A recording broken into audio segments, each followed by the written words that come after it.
第7機関の新兵器？でもあまりにもノエルに似ている。どういうことなの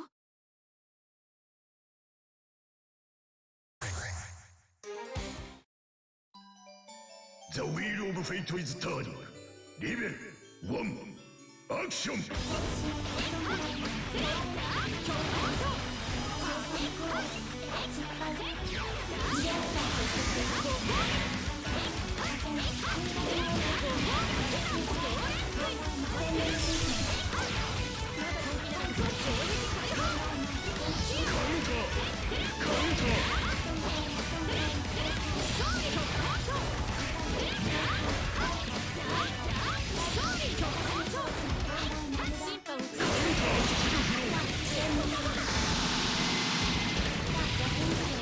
Well, we could see, that was not dissimilar to that first round. I think, particularly in that last round, what happened is Spencer was in OD, and she auto-generates that in OD. Oh. So by the time it ran out, he didn't spend any extra, or at least, he got any that he spent back, and then next hit was just, he can cash out. Big dump. Especially because Lamb didn't have a burst. And while we're kind of discussing that, I see Dakota put himself up a round, though. And is up a burst. Did not spend his burst, which is good. Thantis not too far from his burst, though, so he'll get it. Another clean air-to-air, like the last round start. Yeah, I mean, this seems like a great spot to be in now for Thantis to try to swing this one back around. Yeah, good block on the E8, but air blocked it with barrier. Got pushed really far back, so he couldn't punish. Nice throw by Dakota. Getting a little bit going. Sets up a little bit. Thantis doesn't take into it, though. Okay, yep, chooses to back off, doesn't want to deal with the OD. Oh my god, that hitbox is insane. That hits really high. It's a kind of absurd, and he gets a full combo if it hits you, but it does cost the stock, I guess. Oh, okay. I just caught eyes on the resources at the bottom of the screen. I feel like Dakota risks getting deleted if Thantis finds another hit here. Yeah, 4 stocks with a 50 meter.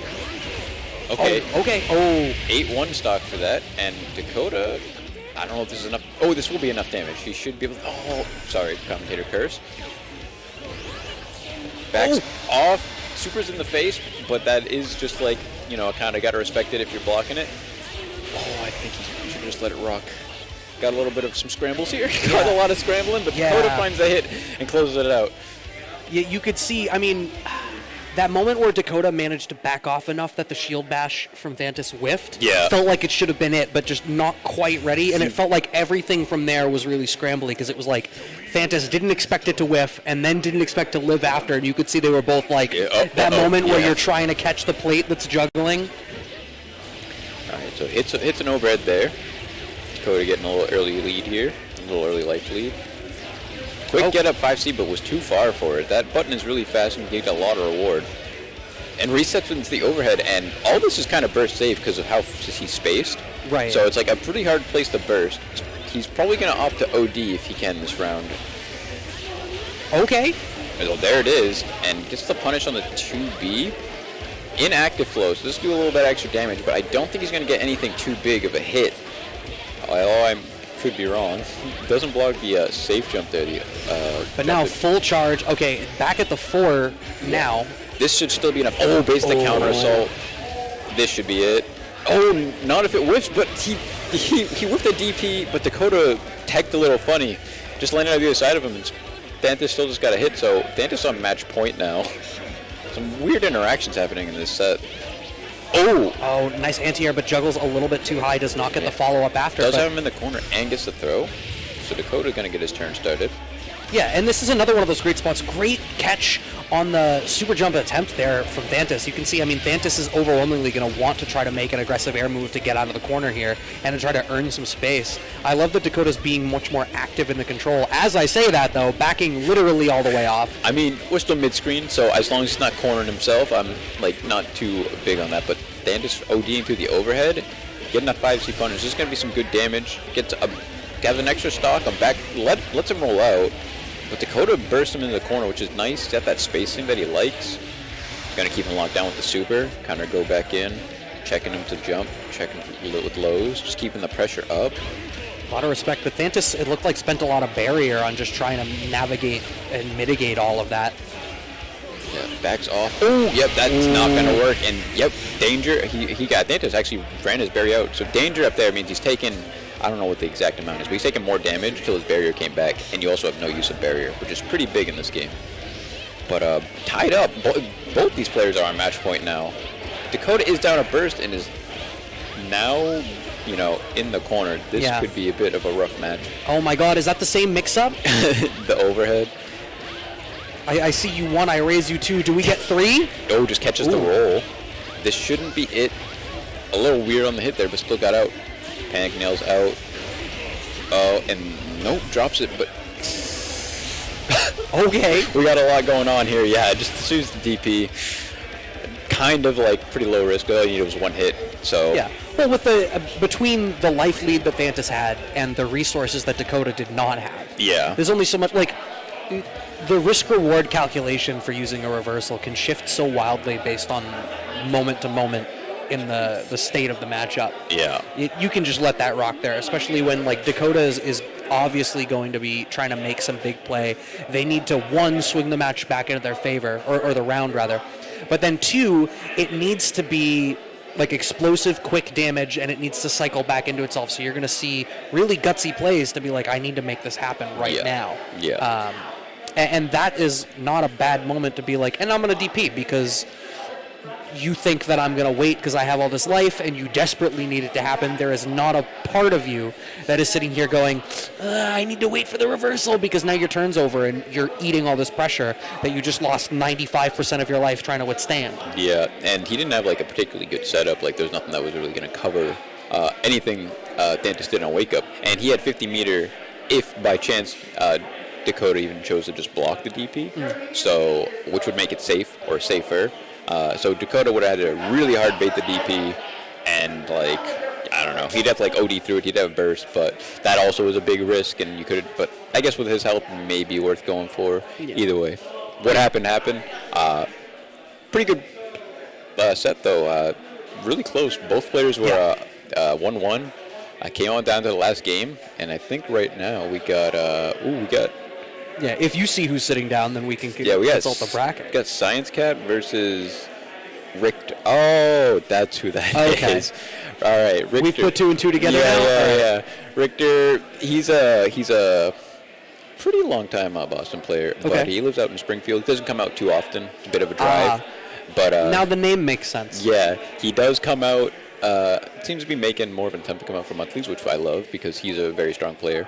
He played Bang, and then had a sub of Noel, but recently he's kind of been playing a lot of Noel. So we might just see him go Noel because the past few times he's been here, he's just stuck to Noel. And that's Rychtor, you said? Rychtor. Okay, Rychtor. What about... ScienceCat? Yes, ScienceCat? I was like, Science something. It was ScienceCat, right? He plays Kokonoe, also a very strong player in the scene, and probably see him in top threes a bunch and all that. Weeklies, monthlies, and stuff. Comes out much more. But yeah, I don't know. I don't know what else to say about these players. They play a lot, or maybe not a lot, but every time Rychtor comes out, I'm sure they end up playing. They play at least once, whether it be in bracket or casual. Yeah. So. What's always fun about those is you never know if you're going to get like the crazy reads of like when you get the player to player, the actual like character to character. Yeah, that's always, especially like with the right eye to know to watch for it, and you see some of the crazy decisions that'll get made where it's like, okay, they're calling out like a player. It doesn't matter what, they might as well be hitboxes on a screen right now. Nothing else is more important than what the other player is doing right now. Hey, what? Oh, yeah, take your time. Got some technical difficulties. I guess his pad's not connected to the console or something. Pad's not connected to the console? You can't be having that. Pad players. Yeah. Make sure you desync your pads, and make sure that you follow BostonBlueBeat on Twitter for any news and updates. I guess. Well, we got a second. Yeah. News and updates on things such as the thing that BostonBlueBeat is so excited to be doing. BostonBlueBeat Extend, which is coming in, I'm not even going to say 2 months. I'm going to say like maybe a month and a half. We're at the tail end of November now. January 8th. And 9th, we have this whole venue balance patch booked for both days of that weekend, Saturday and Sunday. Your one-stop shop in the region for BlazBlue's CF and Tag, Guilty Gear's Strive, Exert, and Plus R. Yes, all of these games.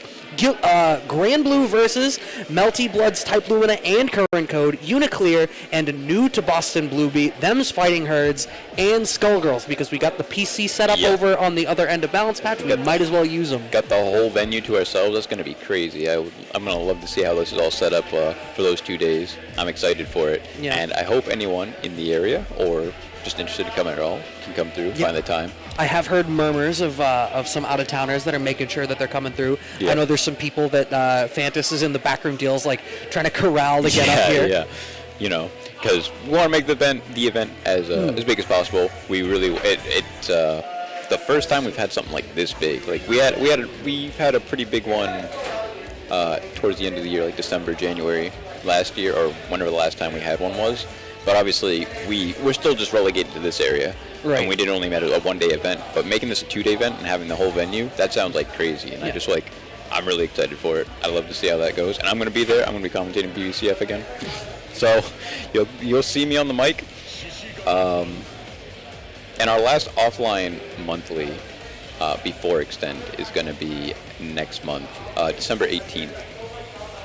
It's actually not going to be at this venue. It's going to be at our other venue, Platinum City Gaming, which runs, I think, every Tuesday. Yeah, their weeklies are on Tuesday nights. Yeah, they got weekly Tuesdays events, but that month we'll be just running there for our monthly. Nothing unusual, just change up the venue. I think we rotate sometimes, but you have all your, all the games you expect: BB, CF, GG Strive, Plus R, Zerd, Uniclear, and both Melties. Yeah, so you were calling out about Rychtor playing. You expected the Noel, but it looks like Rychtor is locking in on the Bang, at least for game one. He's very proficient as both characters at this point, I'd say, but he was originally a Bang player.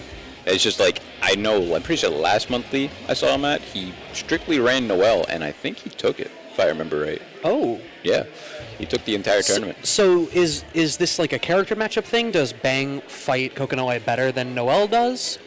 If you want me to be honest, I think as with Rychtor, it's just what he feels. He's just playing who he wants to play. Well, I mean, that's the flip side of that, right? Like, sometimes you play multiple characters and it's a matchup to matchup thing, but sometimes it's just how stuff is feeling on a given day. Yeah. So we'll see how this goes.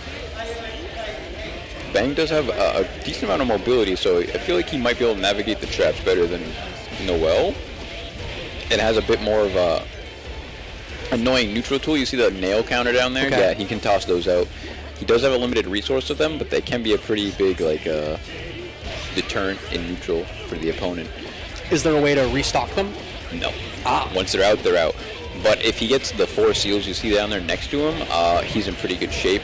Those are, he'll mainly use the nails for that. You'll see him move a bunch of like sticky web combos if he if he gets a chance to play here though. But ScienceCat is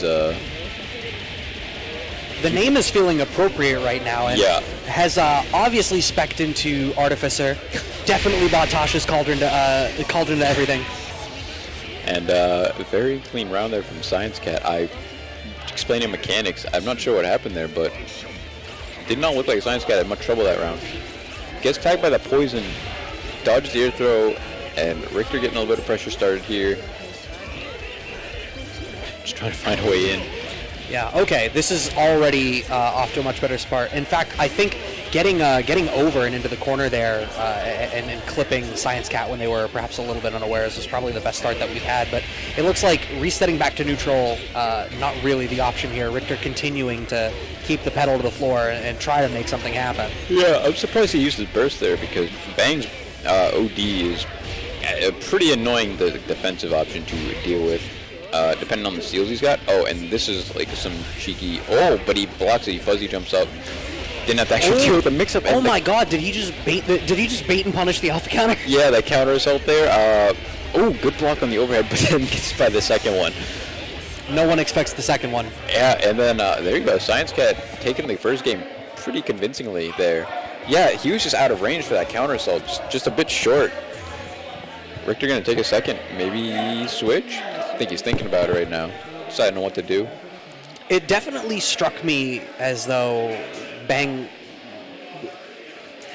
I mean, obviously I don't know enough about the game to make it a reflection of the character matchup, but it seemed as though Rychtor was finding difficulty navigating through the screen, but then also staying in the pocket on ScienceCat when something did start.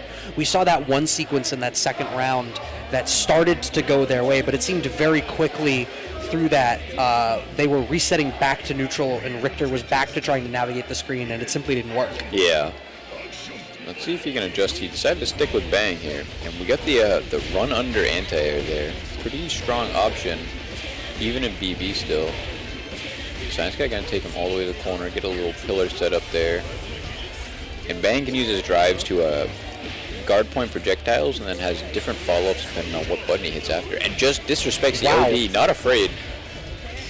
Drops a combo a little early, but back to neutral. Doesn't quite confirm that hit either. Yeah, and I mean, what it's looking like to me is it's seeming so difficult just to navigate through the screen and get these hits. If you're dropping your combos in these ways, it's just another opportunity that you need to find for yourself. I'm not going to speak for Rychtor, but I don't know how long when the last time he played Bang was, but maybe he's just a little rusty on the input here. But all right, he finds he makes it work. Damn, does the rapid into a bit of a BGs. That's just Rychtor though. He means no harm with that. But finds a game, up a burst, an entire burst too. ScienceCat bursted really close to the end of that round, so he has no burst going into this one. And that could be bad if Rychtor can just get his momentum going. ScienceCat gonna get his game running. Oh, okay. OD and immediately EAs the teleport there, gets the punish and puts him in the corner. Ooh, I don't know what that was. Okay. Ooh, that's like Bang's standing over it, I guess. Do you need me to follow up, but doesn't quite get the combo, but not in a bad spot. Just kind of needs one hit, and that should do it. Yeah. Okay. And that whole round, because ScienceCat burst at the end of the last one, he only got up to 8. He didn't have a burst that entire round, so that was really rough. Even Rychtor not getting a solid knockdown, but just getting a bunch of hits and like just keeping him in a zone that he can deal with him, like not full screen. Yeah, well, I mean that's what I was going to ask. Is like, well, what was the adjustment that had really happened? It seemed like ScienceCat sort of had it, but I also kind of feel like maybe defensively Rychtor was just getting a little bit wiser to the way ScienceCat was cycling the offense. Yeah. think Richtor's pretty good at taking, like, risks. And we're going to see an OD here. And Ben gets, like, some pretty crazy movement options in OD, which is why it's a bit, like, annoying to deal with. But ScienceCat ran it out pretty well without Rychtor really getting anything. But, okay. Double overheads again. Gets the double overhead. Dashing in. Gets the air throw. Okay. Gets the air-to-air. Doesn't confirm either hit. But has lined up the... Oh, and then slides in. Oh, a little too far away for a follow-up, maybe? We saw a follow-up to that in the previous round. Double overhead blocked this time. Oh, the antsiness! Just runs in, but gets stuffed by the pillar. Ooh, good air-to-air. Gets the nails. Gets the blue beat. It still counts as a combo. You'll still be taking damage. The nails don't have a lot of hits done, but if you don't immediately tech him, he can pick up for a combo. So Rychtor on match point now. Oh my god, what a round start. Oh, empty shot. Alright, Rychtor seems like getting in the groove a bit. Still, I feel like some of these firms are being cut a bit short. And I don't know if they're, like, intentional, but... Ray, I wonder, like, is it maybe a deliberate strategy to, like, play very tech chase heavy? Yeah, like, I feel like usually he wants to get the seals, and he's only missing one, so, I mean, maybe there's just some things. All right, that nail lets him get some pretty crazy pressure, and he's going to get a big combo here. He's dead? Oh, he baited the burst and just resets in the overhead. I heard somebody in this room laughed so much after that ending. Yeah, I mean, that was an interesting situation, because that would have been the point, I think, for ScienceCat that burst. So he baited the burst, but then he didn't burst. So I guess Richtor's just like, yeah, I mean, block. Bring out the cute stuff, right? I mean, if you're not going to burst, if you're not going to do this, if you're not going to do that. Yeah, so that sets Rychtor, who entered into the bracket, if you're following along on the challenge, which I'm sure exclamation bracket in the chat will bring up for you, entered under Peculiar Traveler and moves on to the winner side of top 8 to play the winner of JackieSparkles and Fems. And then we've got Towito and Smoothie and Thantis and Tommygun waiting on the other side of winner side top 16. Jackie and Fems. I don't know what we're going to get on stream, but I've known any of these matches, I feel like. I've known Fems for a really long time. I would be happy to commentate Fems. Oh, I think you might get your chance then, because I think it's Jackie and Fems up there sitting Perfect. down. This is going to be, to my knowledge, Tager versus S. Fems does have a Lychee, but I feel like he's just going to play S tournament, and that matchup is pretty bad for Tager. Okay. I know you don't know the character block. Tager's just a grappler. Right, Tager. Yeah, I know Tager. Okay, yeah. Big, slow, has some tools, but not the best. He's got a magnet button. He's got the magnet button. That's a really good tool of his. If he can get you to block something that magnetizes you. Where S has like very big sword normals, really good projectiles, and crazy amount of speed. Oh no, we're gonna see the Lychee. This is not any better for Tager, but it's a bit newer for Fems. So I guess we'll just see. But it's improved a lot. I remember Fems first showed his Lychee off quite a while ago, but recently I've seen him going, and he's back. It's real. Like, it's just a real character now. So let's see how it goes. As with any Tager matchup, if Tager gets going, though, Tager can just rob you blind. Yeah. Just like any grappler. I was going to say, I'm like, that is true of any grappler in any game. If they get you to start guessing, like, all it takes is 3 wrong guesses. Yep. And they can happen one right after the other. So this is not, just because the matchup is a bit poor for Tager's end, does not mean Jackie's out of it. All right, but Fem's getting a little bit of an early lead here. Oh. Jackie with a mash, and meteor burst, and there we go. Runs up and just gets scooped. This could be so this is Jackie's turn. Let's see what he does. Okay. Gets DP'd for his troubles. Yeah, you can immediately see that one thing that's hadn't been working out great with Fems was a lot of the meaty timings were off, and Jackie was able to mash through them. It looks like we've tightened up a little bit here. Yeah. Maybe showing more of that layer 1. I don't know if it was that they were... Ooh. So I don't know if that's like the meaty was late or if Fems is structuring the offense in a way to catch later options and it hasn't thoroughly established layer 1. Yeah. The thing with Tager is outside, like with none of his meterless grabs are frame 1 involved, only one of them has invuln. It's a little bit later in, and one's just really fast. His 50-meter one is invuln, so you will have to watch out for that.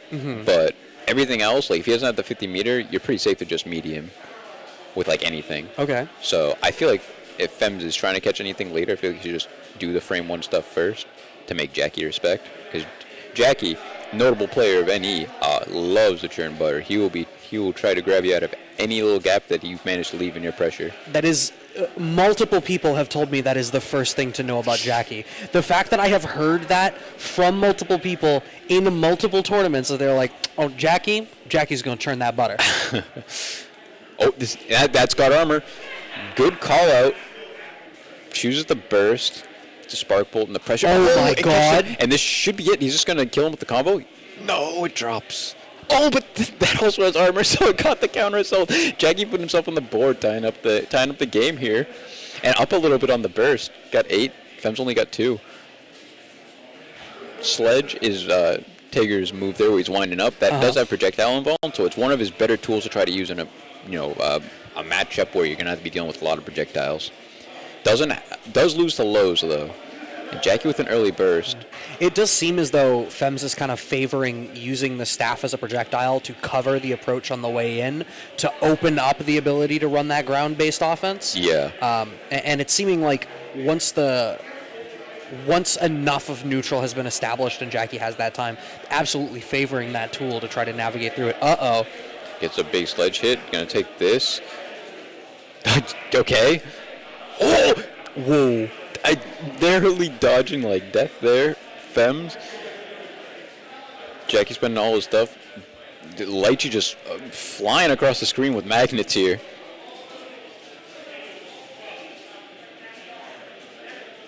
Oh, this is tough. Fems definitely just playing a lame game right now, which is smart. Yeah. That is what you can do against. Oh no, gets clipped, but had burst back. Yeah, is in danger though. This is pretty risky. Oh, okay. I like that. Yeah. Kept that space and then did the low. That would have beat Sledge too. Jackie didn't end up hitting Sledge, but it did beat the option he did go for still too. And yeah, so that is one of the bigger downsides of Tager. If you just have a strong character that can just play that lame game, it can be really hard on Tager. But Jackie did a really good job trying to get back on top of him, and it was still a really close game in the end there. Yeah, I mean it was. I won't even say one guess away, right? Like a couple errant hits might have done it. Almost a nice confirm there. Pressure starting. Okay, has to spend the burst. Oh, because he got hit with the staff. That normal actually counted as a projectile because the staff is what hit him. So Sledge armored through it. Oh, even when she's holding the staff, it's coded as a projectile? I think some of her normals are, yeah. That's where interesting. The staff sticks out. I didn't know that either. I know that is a thing with some characters. Blocks a spark bolt, but gets tagged by the staff, but did magnetize Lychee, which is pretty good trade, I'd say. However, Fems doing just a really good job at staying away again, which is just wasting a lot of magnetism time. So Jackie's not getting to use like any of that magnetism time. Oh no! Comes down with the 720. I don't think so. Kill though, not quite. A lot of damage. Tied it up to only needing one hit. Counter assault's out. Jackie does have spark pull on deck. There it is. I mean, this is still a slight life lead for Fems. It is. OD's on the approach and 720s him. Wow. All right. Well, Jackie's showing he's not out of it yet. Tell me how you feel. Jackie will. What was that hitbox? Okay. So Jackie is down a burst, but Tager health, he might actually get it back this round still. That was a nice fast low there from Fems. Got the staff on top of him. Gets him with Sledge. Doesn't quite confirm though. And Fems really just opting to back off, which I guess is a smart and, perfectly normal way to play against a grappler. Yeah, I understand the approach to the matchup. I think part of the difficulty is like the principal tool that Fem is using to control the screen while they run away is something that it seems like Jackie is very comfortable navigating around. So what's really happening is Fems is zooping around the screen an awful lot and then is periodically getting clipped or finding a random hit, but not really capitalizing much off of it because of how erratic the whole pace of the screen has been. Jackie got OD again. Chooses to use it too, but might not get anything from it. Fems finding a hit. Oh, gets a reset. And does the cross-up concho. Doesn't quite get the confirm with it, though. And Sparkle, the anti-air Sparkle, he does have that. He just shoots into the air and finally catches Fems out of the air there and takes the game 1-1. So, despite how rough this matchup is, Jackie's not doing too bad in it, I feel like. Yeah, I feel like Fems just... I kind of feel like I would rather Fems offered something more mid-range focus a little bit to give Jackie enough pause to not just swing these big guard point or projectile guard point moves through in neutral. Yeah. Like, we're seeing a lot of movement, but not a lot of physical control of the space on the screen. Yeah. And it really just means that Fems is flying around until they get caught. Yeah. Oh, and... Oh my god. I thought we were about to have, like... a full confirm there. We got a full confirm on this, though. Choose the RC. And doesn't quite get the knockdown there. And Fems... Yeah, so, I mean, Fems now really needs to be the aggressor. Oh, okay. Kind of meaty out of space there, so he'd outrange the grab. Oh, misses the super. I don't know... Oh, no, an unfortunate combo drop. I imagine if we had followed up off of that anti-air, that could have closed out the round. Has the life lead, but you can even see the hesitance to try to get out of the corner. But I like this. Instead, waiting. If it's not the activity, I mean, the fact of the matter is something needs to be done to dissuade Jackie from using the tools they've been using. And I see that Fems is making that adjustment. Yeah.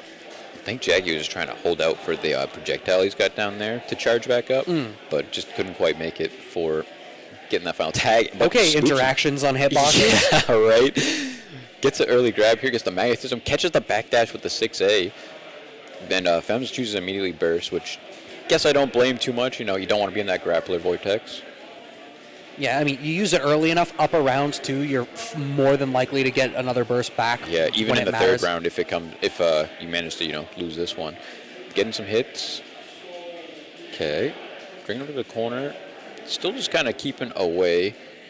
Wary of the spark bolt. Jackie blowing it off, making sure he was well away from that. Magnetized. Okay. Caught him landing on the staff, or like after the landing on the staff. Oh, the jump. This is it. If he can RC. Yep. Okay. Gup.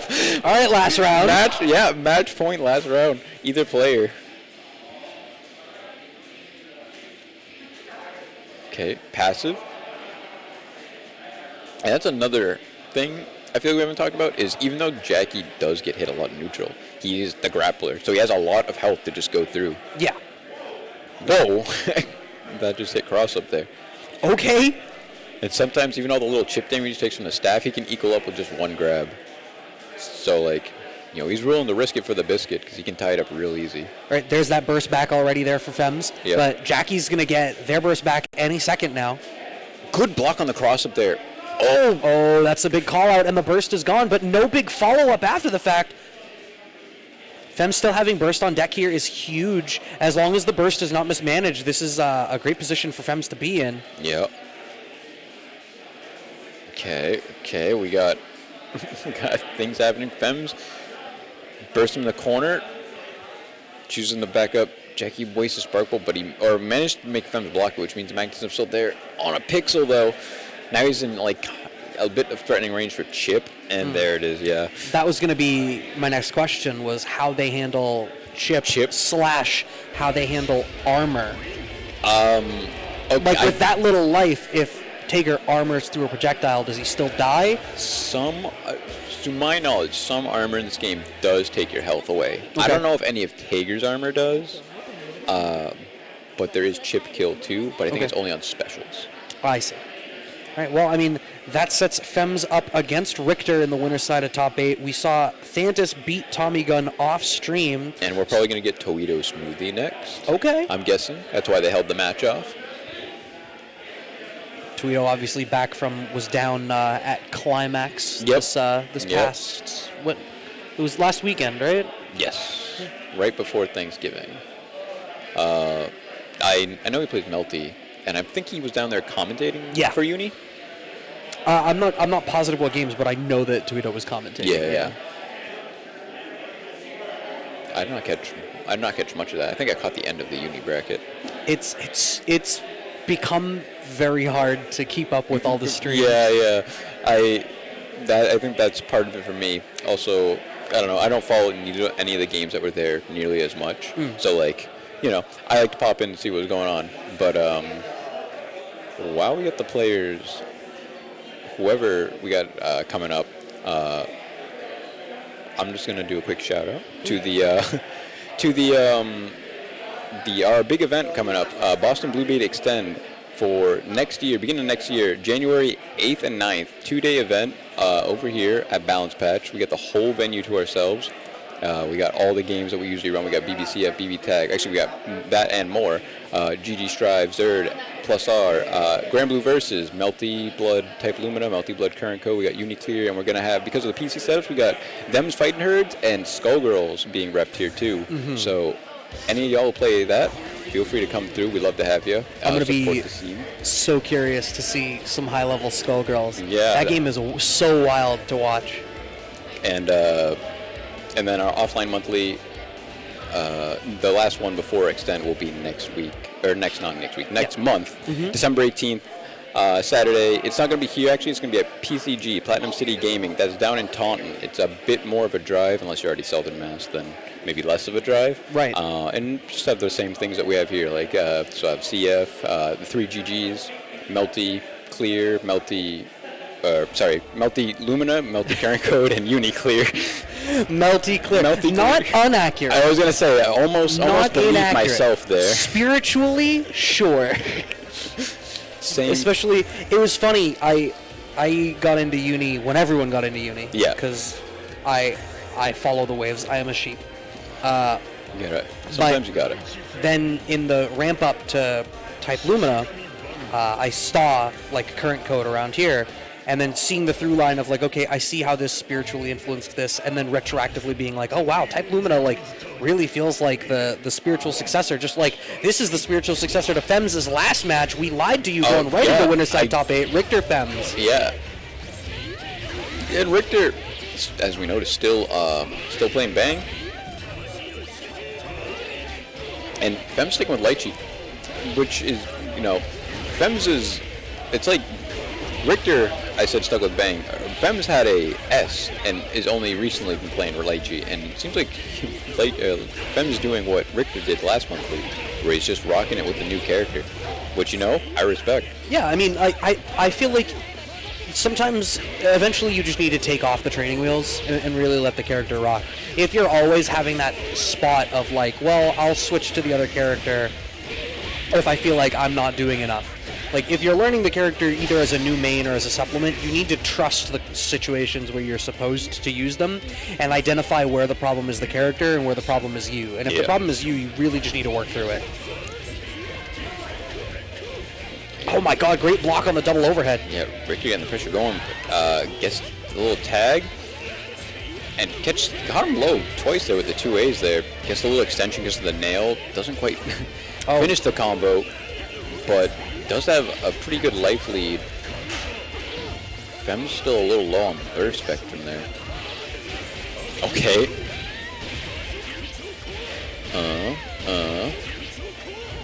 Oh, this is the last 5C there to get the last, or another steal at the very least.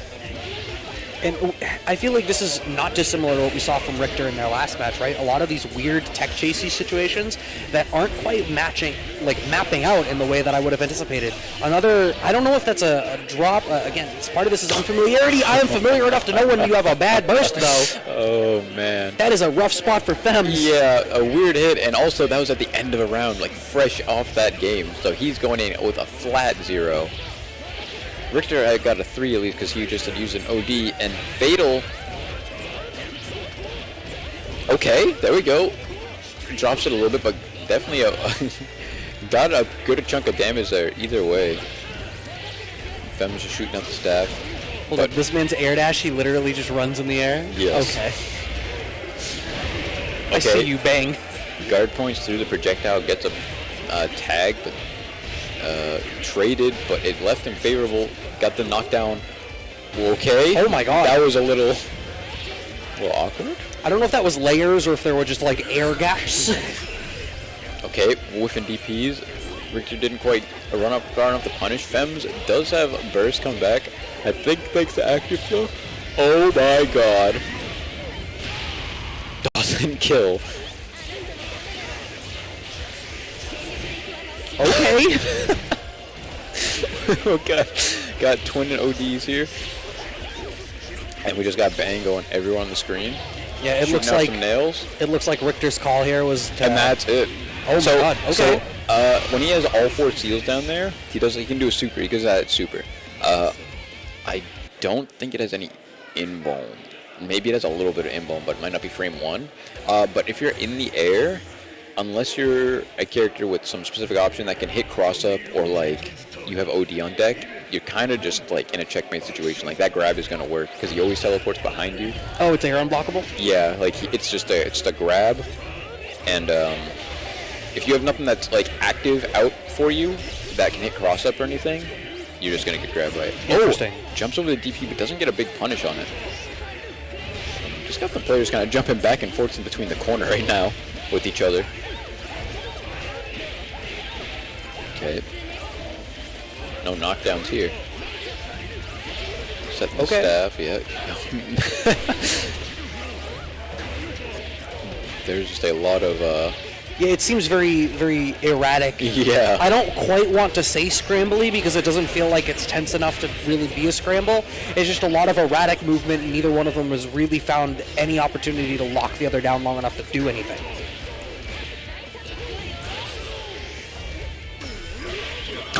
Okay. Spends the burst. Everyone just wastes all the meter. Why not? It's there to be spent. Oh my god. Oh, okay. Is Rychtor known for like playing really cute? Yes. Okay. Yes. That is a pretty on Rychtor brand thing, and I don't know what just happened there. I'm gonna be real. I don't know what happened most of that round besides 3 overhits in a row at the end there. Yeah, I mean it was just a lot of wild movement. Neither one of them wants to stay down long enough to let the other do anything. And once again, I feel like there's a lot of these errant hits Rychtor is getting that are just not capitalizing into anything. Yeah, even with Fems too. Like Fems is just getting a bunch of like smaller hits that, you know, I'm pretty sure Lychee could confirm, but like just like not quite there, I guess. Okay, here we go. Almost. Just missing the knockdown on that one, I think. I'm going to bring to the corner, sets the staff. Has to deal with it, throws out some nails. Only got 1 seal. Comes down after stalling with the staff a bit up there. Oh, Yeah. I wonder, did Fems end after the 2A there specifically to try to bait the burst and then just like didn't quite do it right? I feel like there's been a couple of hits, especially with the resources on deck, where Fems could have won this round already.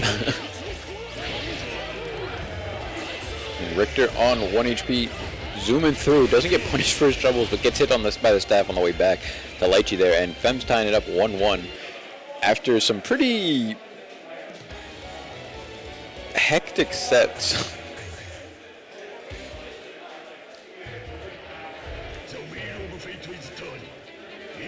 Right. I'm not sure what, you know.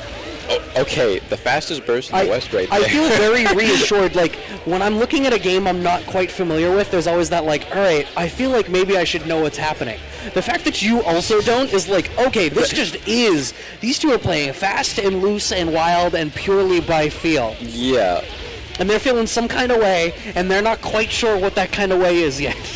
We'll get there. Yeah. Fems is in a whole lot more control this round so far. Yep. All right, Rychtor gets a hit, gets a nice little easy knockdown there. Yeah, it looked like Richtor's hit was actually just a random mid in the middle of a block string too. And then we got the command throw, and we got a lot more. Okay. Ooh, that was a little high. That was a bit of a weird confirm. I'll give that one. And that doesn't work. Oh. Oh my goodness. That was you thought. No, you thought. Call an ambulance, but not for me. Closing out the round, Rychtor on set point now. Yeah. I am assuming that we do 2 out of 3 until top 3. Yes. Okay. Yes. Both characters. Rychtor didn't spend his burst, and Fems was about to get his back. And all right, so we got Rychtor with the early start. Yo, no. Yeah, big call on the burst there. And the chase down. And he keeps him in the corner here. Gets the knockdown. Command throw. One more hit should do it. Or just another command throw. Then that's it. Whoa. Rychtor takes it. Finally got the finger on the pulse for the last round. Moves on. I was going to say, look at that. Got a knockdown and just took the burst, which was, I think, was a big shift in the momentum there, and just. Here's maybe what it was. Because you were talking about that Rychtor played Noel almost the whole way through last time. Yeah. Maybe what's happened is we've been watching the all right, I'm going to play Bang today. And that last round was like, oh, right, I know how to play this character. Yeah. He woke up, he's like, yeah. That moment where you pick up a game you haven't played in a while and you're like, oh, yeah, wait, burst is a thing. Like, I put on Strive for the first time in like 2 months and I was playing and I was like, oh, yeah, I have burst in YRC. And at that moment where you're like, oh, yeah, that's the game I'm playing. Yeah. It looks like Towito did take it over Smoothie in the remaining winner side top 16 match, which we also did not get to see, which means Towito Thantis, the BBB team kill. Yeah, this is, these guys play a bunch, and Thantis really, like, they're both strong players, right? And Towito, has been a big up-and-comer. He's been really showing his stuff ever since we've kind of come back from the offline, or come back to offline. And Thantis really, it feels like he really struggles with this matchup. He's not really good against Bullet. Okay. She's like, her thing is like, she's got this drive that's kind of just a big circle, and it like locks onto you, and she'll like let it rip, and it'll lock onto you, and you can block it like normal and stuff. But if it hits you, it's like a bit of a hit grab, and then she has special cancel options and stuff, and she gets these levels called heat. Gets up to 2. She'll like glow a bit red, so you'll be able to tell when she's like up on it. Okay. And if she's in level 2 heat, she gets a lot more damage if she chooses to spend it. And she's like a boxer, right? She's good at like the close range game. Okay. And she does have a command throw, just to kind of throw in her kit, and she can follow it up without meter if she has heat, which I was just mentioning. And she can get heat pretty good. She can get both levels in one combo pretty easily, especially in the corner. But some of the tools she just has is really good against Tsubaki, which is what Thantis will just like hate. Like she has a really good like 2B. She has a really good like low poke. Okay. And that goes under like one of Tsubaki's bigger mid pokes there. And in general, just I feel like can just cover things, and like Tsubaki's like risk to get out in bullet pressure compared to her reward if he catches him slipping is like pretty like marginal. Like Bullet definitely gets the the victory there. Oh, I was thinking of another character than Bullet. Okay. When I remarked about the boxer thing, I don't remember who I was thinking of. You're probably thinking Makoto Squirrel. Maybe, yes. Tonfas and stuff, yeah. Bullet's like a mini grappler here, I guess. Sure. She also has a 720. Okay, good air throw. Was keeping Towito in the corner there. He's going to keep him there longer. Okay, DPs. I guess a side swap after spending the meter, it's going to get both heat. So you see how she's glowing like real red? I see. Yeah. It upgrades some of her specials and stuff. This pressure seems really good. Yeah, it's pretty scary, especially because if she like gets a hit, when she's got both levels of heat, she can like explode you real easy. Oh, and this might be it. I think this is it. You're about to see. Oh no, he drops it, but resets into the command throw. Super. Oh, doesn't need it. I That's assumed that was a reset. He could have killed from the actual like hit, but since it dropped or it just didn't quite work out the way he was hoping, it did reset into a command. Oh, big overhead. Yep. Doesn't get the heat, just throws right after. Double snap. Gets both levels of heat. Gets the little staggers in there. Yeah, what I was talking about, it's the stagger pressure. You can see it, right? Has that gross, I assume it's 5B, where she just sticks her whole leg out. Yeah, 5B. That looks like a blessed 5B. It's a pretty good one. And in heat specifically, when she has like levels of heat, either level 1 or 2, she can dash cancel it. Oh my god. Yeah, so it's a bit scary because she can also frame trap into just another mid, which is 5C, but that's one of her best starters, and it fatals. which, you know what fatal counters do? Yeah. Okay. Clipped low. Yep. Was expecting the double overhead, but got hit low. Yeah, it was a late double overhead on the last mix-up option. So cycling through the options here as Thantis goes for the bullets. Oh, was that a counter assault? Didn't quite fall for it. Gets and it's never mind. It was active flow. I thought it was just normal. I was like, he might live, but nope. 4K. Jeez. Just taken for leaving a gap in your pressure. And Towito cleaning that up. But Thantis was showing pretty good play. Just bullet can get like that 1 or 2 hit, and it's just like a lot of damage. Yeah. And just clean anti-air. It definitely felt like the kind of thing where once Towito gets this started and gets this corner position, the heat installed, and starts this stagger game, Thantis needs to use every tool in their kit to try to reset back to neutral and get the ability to do anything, and it's just not really going to work out here. Has to DP through. Towito, like, really just committing to the command throws, and Thantis has not, like, DP'd or anything. Okay, kind of a big 3C there, but I guess fatal, so he's going to get the side swap here. Kind of tie up the health. Just DPs him. Says, my turn. Gets both levels of heat. Oh, interesting. Doesn't respect the OD. Not afraid. I was wondering whether Thantis was going to elect to try to save the burst going into the next round. He did use it on OD, and he's an active player now, so he's going to get a lot, even if he doesn't quite win this game. You see the circle lingering there, and a big counter at JC on the shield dash there or whatever, and manages to still get a combo after landing, even though he was pretty high up in the air. All right, well, this is set point now for Towito, and these anti-airs continue to work out. Surgically precise finding these. Oh, and Thantis drops his air confirm right there, and big 5B poke there. Okay. Just side swapping for fun. Bends it, and he's going to get a little extra damage and cycle right back into the heat. Yep. Little staggers. Okay, respecting a DP. So much respect. Okay, good throw attack. Yeah. And I know why he's, like, afraid, because, like, he doesn't want to get deleted. Yeah, if he gets hit, like, right here, counter it, and look at oh my god! Yeah. That is a little too much Thantis, respect. you know it's not a cutscene, right? Like, he definitely should just be thrown out a DP. This won't kill, but this is definitely going to leave him at about the 1-hit range. And a fireball Oki. Okay, just lets it rip. Going to get a chunk of damage for his trouble. Right, read a book, but just runs into the fireball? That's it. Because that's not top 8, or top 3, sorry.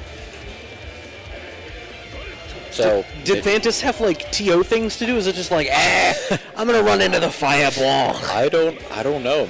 Maybe he just didn't get his. You can cancel your dash with a barrier, which is sort of like a dash block, and maybe he just didn't get that, or maybe tried to jump, maybe something. I don't know. I could not tell you what happened in there at the end moments, but yeah, it definitely looked rough. And I mean, you had called out. I implicitly believe your assessment of the matchup of how difficult that looks. It's his assessment of the matchup, but every time I see it, it is like, okay, I see what you're getting at. I get the points you're getting, because people generally say Bullet's not a bad character, but a little on the weaker end. Okay. Like, she's definitely got tools and stuff to work with in this game, so it's just like, but she still obviously has like pretty good matchups against some of the cast, as you just saw. Like, she can make herself work, and she's very scary to fight against, because if you get some of them, if you just get hit, you could eat like 4 or 5K. Yeah, so how is she defensively? Because I wonder whether maybe the approach for Thantis could be like play more mid-range focus, try to bulldoze through get like from beyond 5B range, use like shield bash or something like that as like the big openers, really maintain the control. But how is she defensively? Like, how is her counter pokes? She has a reversal, yeah? Bullet? She does. Her DP is a bit slow and a little whack on the hitbox. Like, it's kind of short. All right, so it's baitable. Like, yes, it is very, you can definitely play around it. It's nothing terrifying. I'd say, if anything, just because of the way Tsubaki's pressure is structured, that the biggest thing she has for defense is her 2B. Okay. You were talking about the 2B and the specific hitbox interactions compared to Tsubaki's 5B. Yes, because like things like Tsubaki likes to do, and specifically Thantis likes to do, is like he'll do pressure where he'll like hit 5B and he'll like book cancel, like stock cancel, and then do another 5B, and it's like a bit of a like maybe a mashable gap, but depending on the spacing and like how fast you react to it happening, right, you might just get counter hit by the next 5B or just get tagged by it. So it's like like a lot of stagger pressure like that, but like Bullet could probably just hit 2B and like it's win cleanly. So that's part of my wonder is like, how much of it is a testament to the matchup? Obviously, Thantis and Towito play each other all the time. Yeah. How much of it is just that Towito understands that matchup better? Like, how much is it a bad matchup versus how much is it that they both have an approach and Towito developed the approach specifically around Thantis? I could not tell you because I don't know how many other Tsubakis Towito has fought. I don't know how many other Bullets Spencer's fought. I wouldn't know in either case. But all that I can do is fling little questions at the wall and see what speculate. Sticks. Looks like we're dropping down into the loser's side here. And JackieSparkles and ScienceCat. Yep. So this is going to be Kokonoi versus Tager. We've seen both of these players at least once already. And as you'll probably hear me say about a lot of matchups for Tager, this one is not that easy. Better or worse than Lychee? I'm not sure. I think ScienceCat has stuck with Kokonoi for a lot longer than Fems has stuck with Lychee, so it might just be a lot more in control. I mean, based on literally seeing Kokonoi for the first time, yeah, I can understand why she a great thing to have against a grappler is just a high degree of control of the screen. And she definitely seems like she has that. She does. She's got the pillar that she can just put out. She's got fireball she can shoot out. She has a really good mid-range low, so she can stuff like sledge approaches, which is his main thing to get through projectiles and stuff.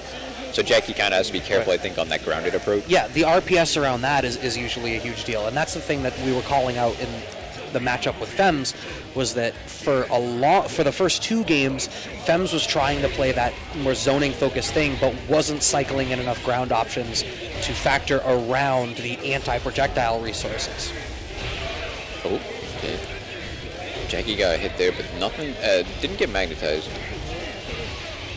Just like barrel through the armor on that one too. But yeah, staying at this range, just kind of setting traps and trying to let Jackie approach, which is exactly how I'd say you should do this. Trying to throw some 3Cs to catch armor. There we go. 6A has a lot of whiff recovery. Oh my god. That was I was not expecting that particular hitbox to connect in that way, but Jackie swung into it, it looked like. He's got him blocking. Oh my god. Got him landing with the 720. And this is a pretty big thing. Jackie gets a bit of life lead here. Oh. First one in the corner. Doesn't have to commit to that. We are going to be able to close out the round? Damn. Yeah. Okay. I was looking down, I was like, we don't got 50 bar to do anything with. Oh, nope. Nope, we don't need it. We don't need it. Okay, another 6C round start. And it worked out, but he didn't get the confirm, but does get the 3C shortly after. ScienceCat did hold on to his burst too, so he's not too bad looking into this round, or going into this round right now. Okay, keeping the pressure. Good block on the overhead by Jackie there. And staying patient. But look at that barrier, though. Had to spend an awful lot defensively to try to keep this one from swinging away from him. Clipped by, I'm not even sure if that crossed up before the meteor landed, honestly. I think it did, but I'm just speculating. Okay, doesn't cross up there. Gets the trap. Doesn't empty low under the trap there. Very dirty. Jackie gets burst back, but I don't think he'll spend it. Might not even get the chance to. Double super. Oh! Uh-oh. Mario Sunshine did not quite connect. Clipped by the people's elbow? Okay. No, blocks the people's elbow and punishes. Burst. Very smart. Oh my god. At least it happened on a round transition, but the absolute shout of what was consistent with, you know what it sounded like? What? You know the Lil Jon skits from the old Chappelle show? What? What? Okay. Unsyncing the devices as one needs to do. Offline is coming back in a bigger fashion. Obviously, we got CEO coming up.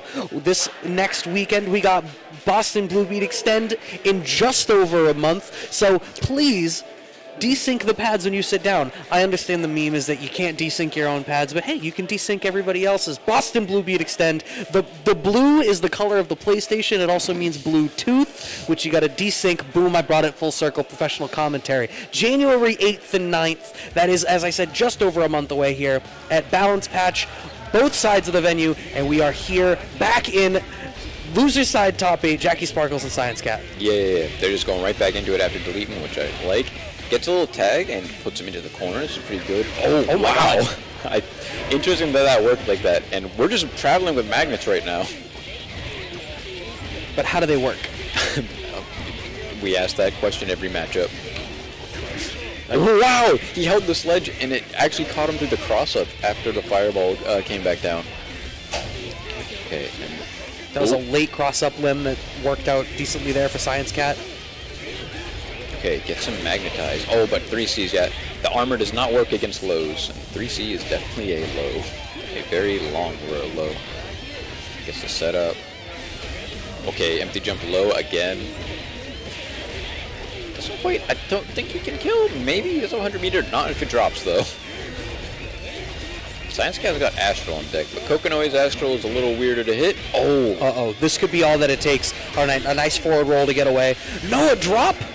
Oh, okay. Maybe was worried about the hit confirm after and then held up away from the 720 that I think we've all discovered Jackie is churning. If he's expecting you to make a drop or leave a gap, he is ready to just grasp you with that hand and make you regret leaving that gap and taking 4K. It's like an anti-flow chart. Yeah. It's like, oh, you want to like reset me with like a little reset? Well, how about I just...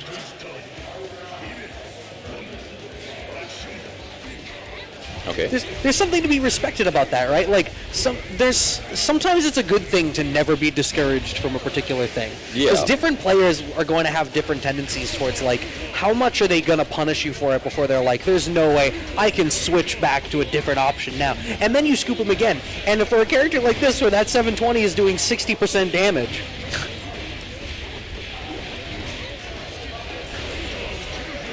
Yeah, he has a bomb on him, so we still have to watch out for that. Oh, and just throws away the Spark Bolt. ScienceCat gets in for free. So this not looking great for Tager. It's going to get the setup after this. Or not. Right. Drops the ice. All right. Got the shine get. Oh! What did I say? There it is. This is going to... The grand equalizer. Jackie backing off, interestingly. Yeah, I don't know. I feel like as a grappler, you'd want to just be close. Chooses the burst. Meaties with the Spark Bolt. Gets the hit. A little extra damage. Alive, I'm pretty sure. Finger. Almost cut the jump, but oh my god. The magnets just didn't know how to work there. Couldn't quite get him to his hand. Looked a little bit more like a yo-yo. Yeah. Caught on the ground. Anyway, ScienceCat on match point, and Jackie down a burst, but Tager health can definitely make that come back well before it's a problem. Oh, a little too hungry for that command grab there. Oh. But nice mash on the 5A. Huh? ScienceCat has been cycling the defensive resources around Jackie's tendencies so well. Oh, the backdash gets catch layers. Yeah. The pillar was still there.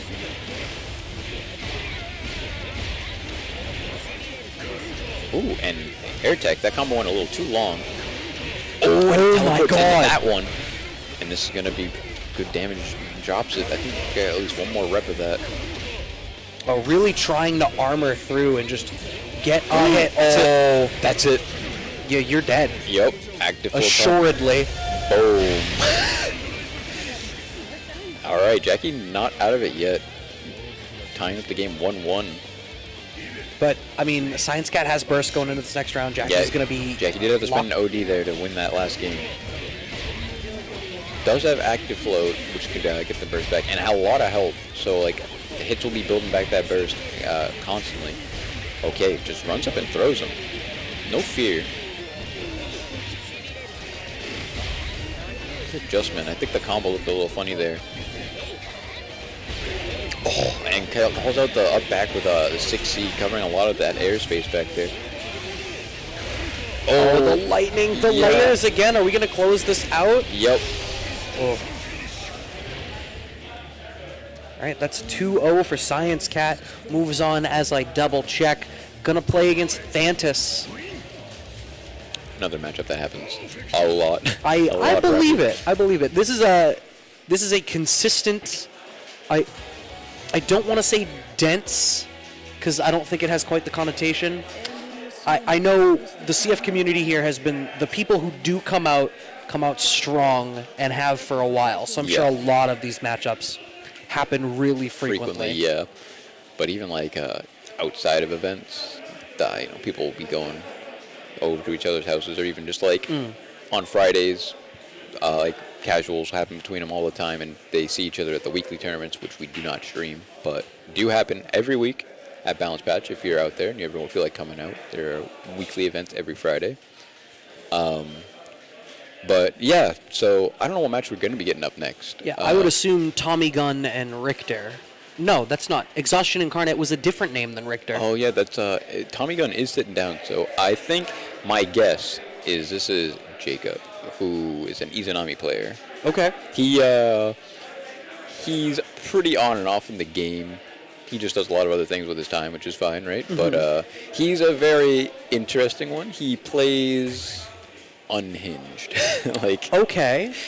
I like that descriptor. He is going to do a lot of things not because they're optimal or because they're supposed to work, but because he thinks they can just do it.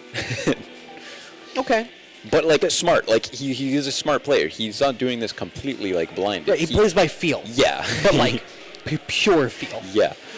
He'll if he gets up, if it's who I'm thinking of, you'll see it if we get going. But I don't see him up there quite yet.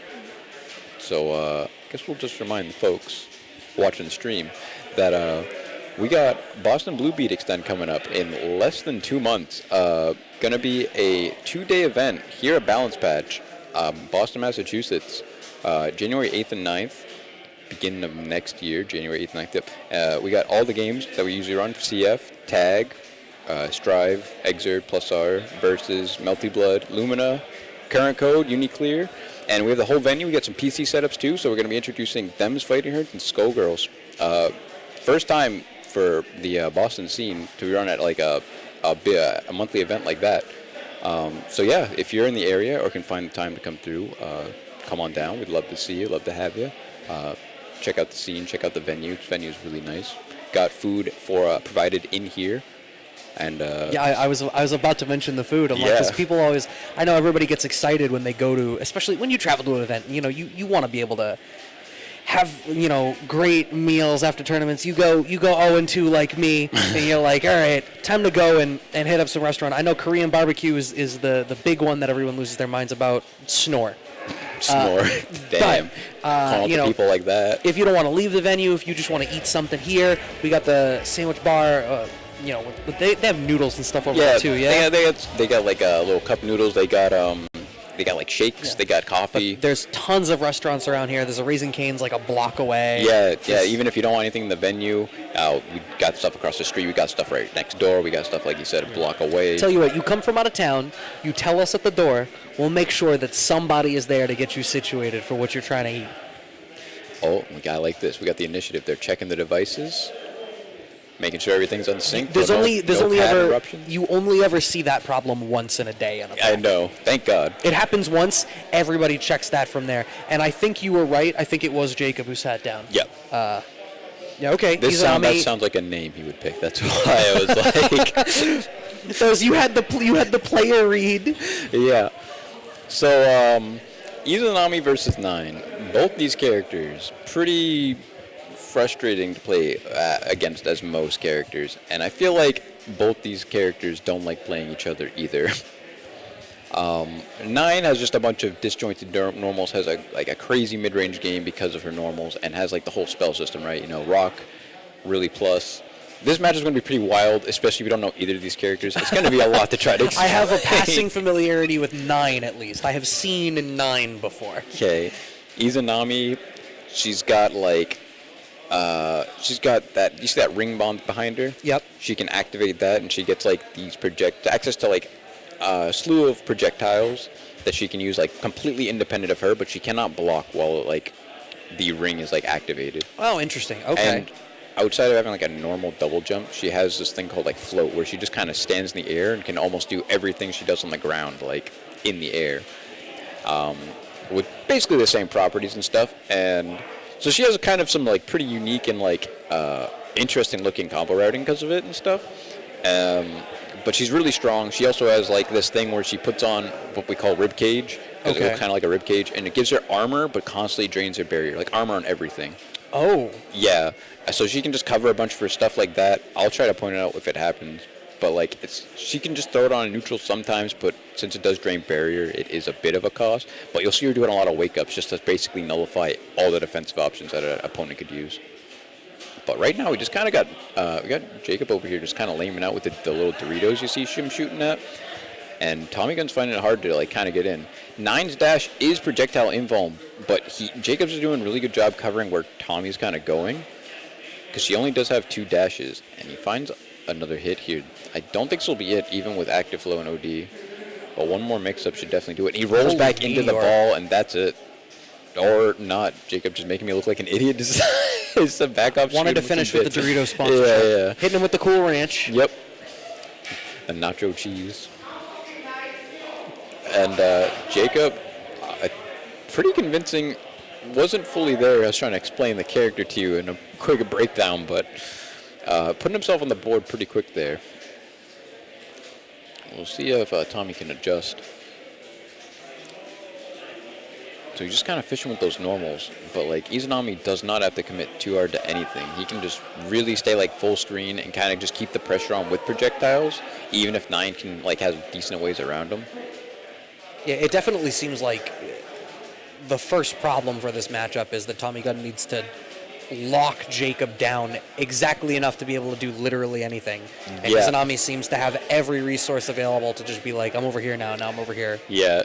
Controlling the screen the whole time. It's not passive keep away. It's like there's hitboxes and projectiles and all kinds of different stuff. Both these characters really can strive off of just getting a hit and running with momentum, and neither of these characters either have like the greatest defensive options. But Tommygun's really just struggling to get that hit and that knockdown, where we've seen Jacob get plenty of tags and hits and is getting like the knockdown. Literally the first opportunity Tommygun has had to do anything. And okay, it looked like maybe cycled in for a reset. Jacob, wow, I actually just realized how much life Izanami lost off of those 2 small combos. Finds a little hit, drops the combo, and Tommy bursts because he got like reset by the projectile there. And I don't even know if Jacob's used his burst once yet. I mean, when did he need to in game 1? Yeah, I guess. And okay, gets the knockdown, sets up the bits. We haven't even seen Ribcage, which is like the thing everyone complains about, and that's it. He's dead. So Jacob 2-0, like really demanding. Wow. Didn't even get to see like all of Izanami's options there, but that character, that was gross. She's a menace to play, and we didn't even see like half of the reason she's a menace. Jacob just kind of cleaned up there pretty good, and Tommy just looked like he was struggling. Maybe wasn't too familiar with the character overall. Maybe you could see. I mean, it seemed like even just the way that Jacob was moving around the screen, you could see that it's very easy to like very quickly end up from like bottom left to top right, back over to top left, and okay, I clipped you in the air, and now I'm going to transition into float so that I can chase you back down to the ground and turn it into a high-low mix-up of when I cancel float and land. Yeah, and the entire time he's just zip-zap and zooming around the screen. He's shooting projectiles and stuff, so you're like, hey, I gotta worry of those while trying to get to him. And through none of that, it seemed like if Tommygun was sticking out a tool, it wasn't actively controlling the spot that Jacob was aiming to be in any given moment.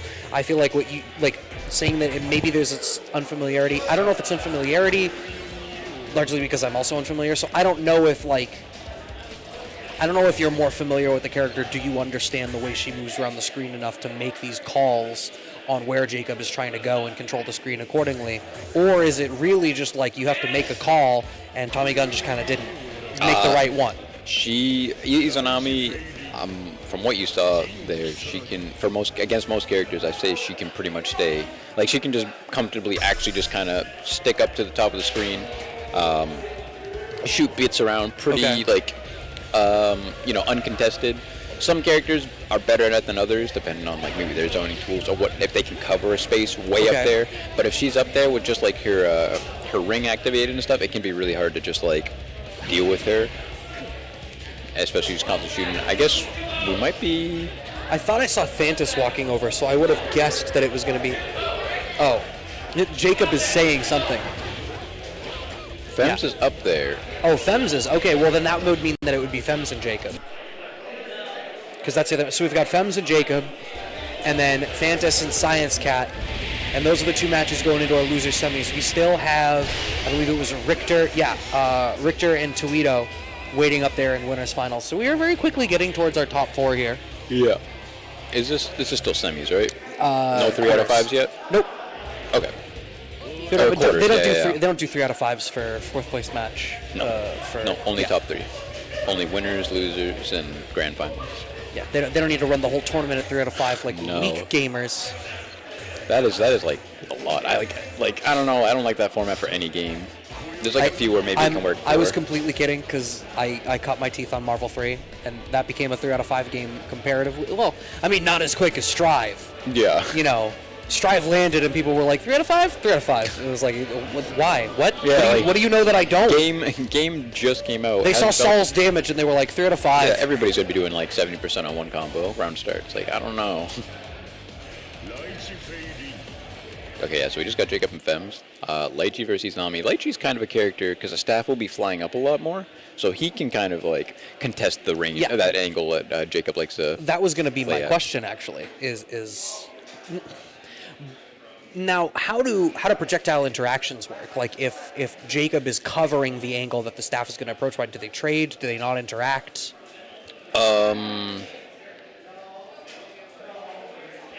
I think it depends, because I think the projectile, like, if he shoots projectiles out while the staff is coming out, it might clash with the staff, but I don't know if the staff keeps going or it kind of drops right there. Okay, but wow. Fems had a bit of an early start, but immediately burst, but then Jacob kind of got back out. And Jacob finding the mash out. Izanami also, on the topic of earlier, we were talking about 2Bs with bullets 2B. Izanami has another really good 2B, especially with all the other tools she has in her arsenal. That little like low kick you kind of see her do puts her really low to the ground, can go under a bunch of stuff, fairly safe, moves it forward, like just does everything. And there's the ribcage. So this basically gives her armor on everything. Oh, I see. Drains her barriers, you see, only got about halfway, and she can dispel it at any time. And if it hits someone, she gets a little bit of barrier back. All right, put it right back there. out. It's run out, so he's in danger. So now he's going to take a lot more damage if he gets hit and just gets tagged by the staff right there. Yeah.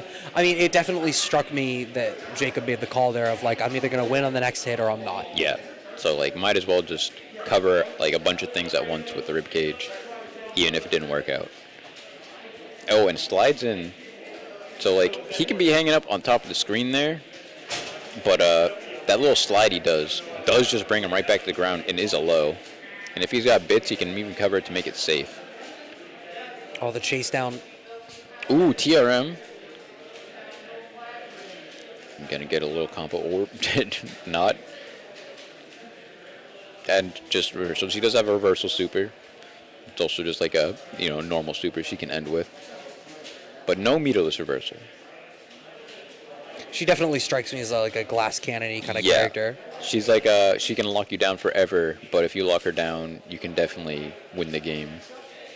Though I wouldn't say her defensive options are like bad, because I feel like BB general defensive options are pretty good, and then she still has like pretty good normals, and she does have a reversal super that's like 7 frames or something. Oh, we just round us our ribcage. She's gonna dispels it to save some barrier, but gets air thrown.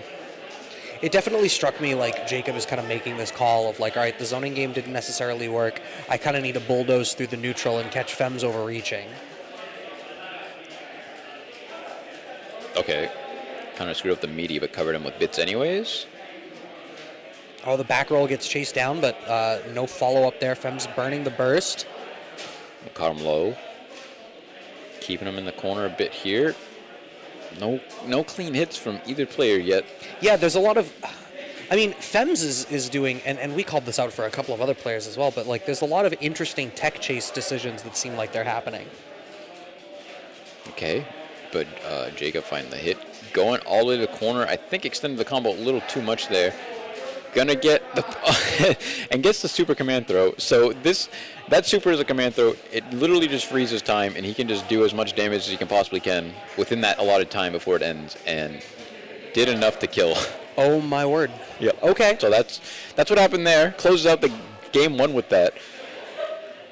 Kind of forgot she had that to begin with. She actually has a normal command throw too, that you don't see often. That needs meter to be followed up, or bits. Okay. So Fems immediately switching over to the S. Yes. No hesitation, no deliberation, straight to character select. Oh, word? What the heck? Okay, I think that was Fem's pad. Alright. So let's see if Fems can make this work better with S. S does have really good air-to-air normals and pretty good projectiles. Air-to-air normals, I think, is one thing that could work out really well. And it looks as though anti-air is covering a very high angle. Yeah. Which could also go a long way, I would assume, in trying to stifle what Izanami brings to the table. Good block on the overhead, but goes over the low there, tries to match up with a 2B, and then immediately bursts from Jacob. Just gets caught again, though. Okay, yeah. Shoots out the projectiles, got some in the corner, but Fem's still on a burst and a lot more life than Jacob is. Someone plugged headphones in. It looked like it switched the game audio to the headphones. That's why the game audio's gone. Oh, is that what happened? Yeah. I thought I was just... No. This match was the first one that I caught it. As soon as it cut away, I saw a headset has been connected. Okay.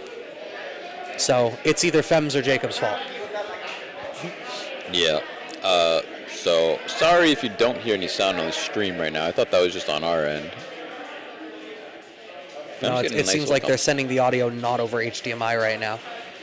This is looking like a really good round for Fems now. And this character switch is looking like it really worked out. Just it seems like it might be equal parts more comfort with the character, but like you called out, the good air-to-air normals. Maybe the right tools for the job, but also more comfortable with the utilization of those tools, so we see less of these errant hits not going anywhere. Yeah. So, yeah, 2 rounds right there with Fems just really comfortable. Taking a game for himself, tying it up. So I think the switch was pretty good. Let's see if he can keep that going, or see if Jacob can make something work on his end with Izanami here. All right, gets over the projectiles, gets his own pressure kind of going. Backs off, I think, expecting the DP. Good block on the cross-up, but that is plus. Good tech. Catches the jump, doesn't confirm. Jacob gets the hit. Bring him to the corner. Oh my god, the anti-airs! And it keeps working. It even covers behind her. That button is like the one-stop shop for all of Izanami. It is a pretty solid anti-air. I'd say its biggest flaw is that on block you do have quite limited options, but not none. Good block on the cross-up. Okay, so you see those crests that kind of get plopped? Mm-hmm. Yeah, she kind of sets those, and they go off after a certain amount of time. Usually people will go by the, it like kind of flickers, and they'll count that. But basically, JD is just a really big button like that, and it just leaves a very big circle crest that kind of pops out with like a AoE from it after a few seconds of stuff. So it can be really good for pressure, really good for confirms. Immediate air throw on the round start there. Fems just seems so much more comfortable on this character.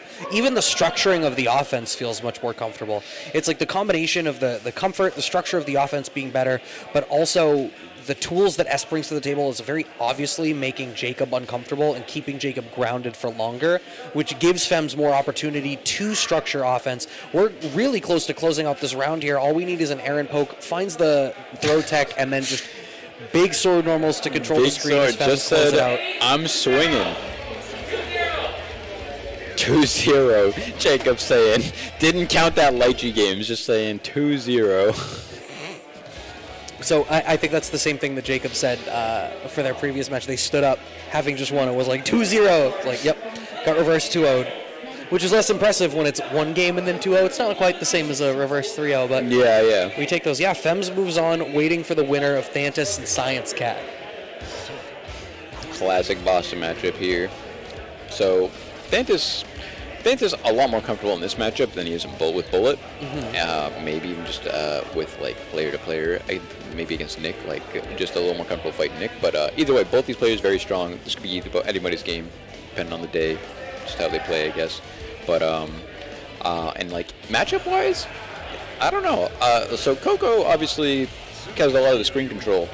But Tsubaki's normals and like speed and stuff, like she can get around it fine and has good defensive options to deal with the Coco pressure and has really strong pressure of her own where Coco doesn't have a lot of defensive options.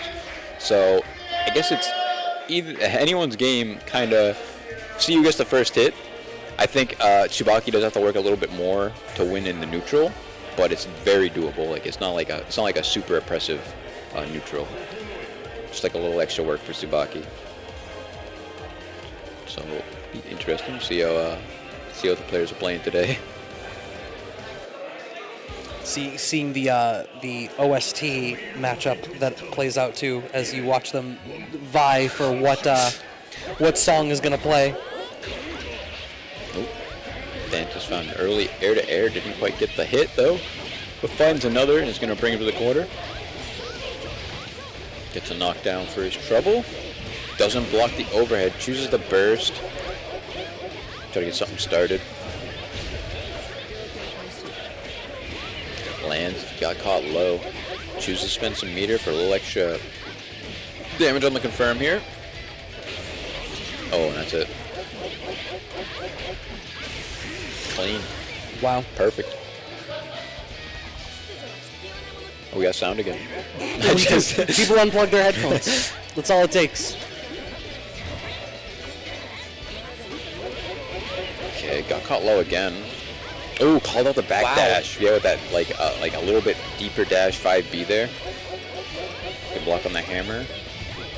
Jumps out. It's out of the corner. I like that. Oh wow, just completely running away, does not want to do any of that stuff. Anti-air shield charge and gets counter it, so he gets a little extra damage for his trouble. This is looking really not great for ScienceCat. Okay. Ends up getting an OD and finds a hit, so he can bring this back. It's going to be a lot of work, though. Like I said, I don't think Tsubaki's like...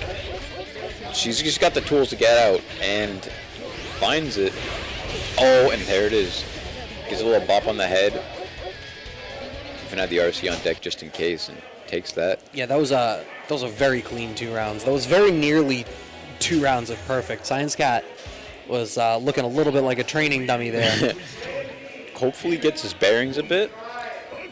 It is kind of like hard to keep a character down when they actually have like good defensive options. But like, and I think Thantis is pretty good at cycling through them. ScienceCat getting a little early hit here. A nice little 3.6. Small firewall set. Ooh, just does 2C there. Gets fatal. Oh my god, this damage is that's a great starter for ScienceCat, clearly. Yeah, and he's gonna push him to the corner, get a little fireball Oki going again. Keep him blocking. Oh, wasn't ready for the second overhead, but resets the pressure on the ground, it looked like. Didn't quite believe. Oh, and this should be it. Yep. As they say in the business, what an answer. And ScienceCat coming back in game 2 with a perfect of his own, going up a round. And not too far behind on the burst. Okay, that is unsafe. Backdash is out after the hammer there. Then Thantis found got a little hit there in the air and actually confirmed it. This should bring him to the corner because his dive does a lot of carry.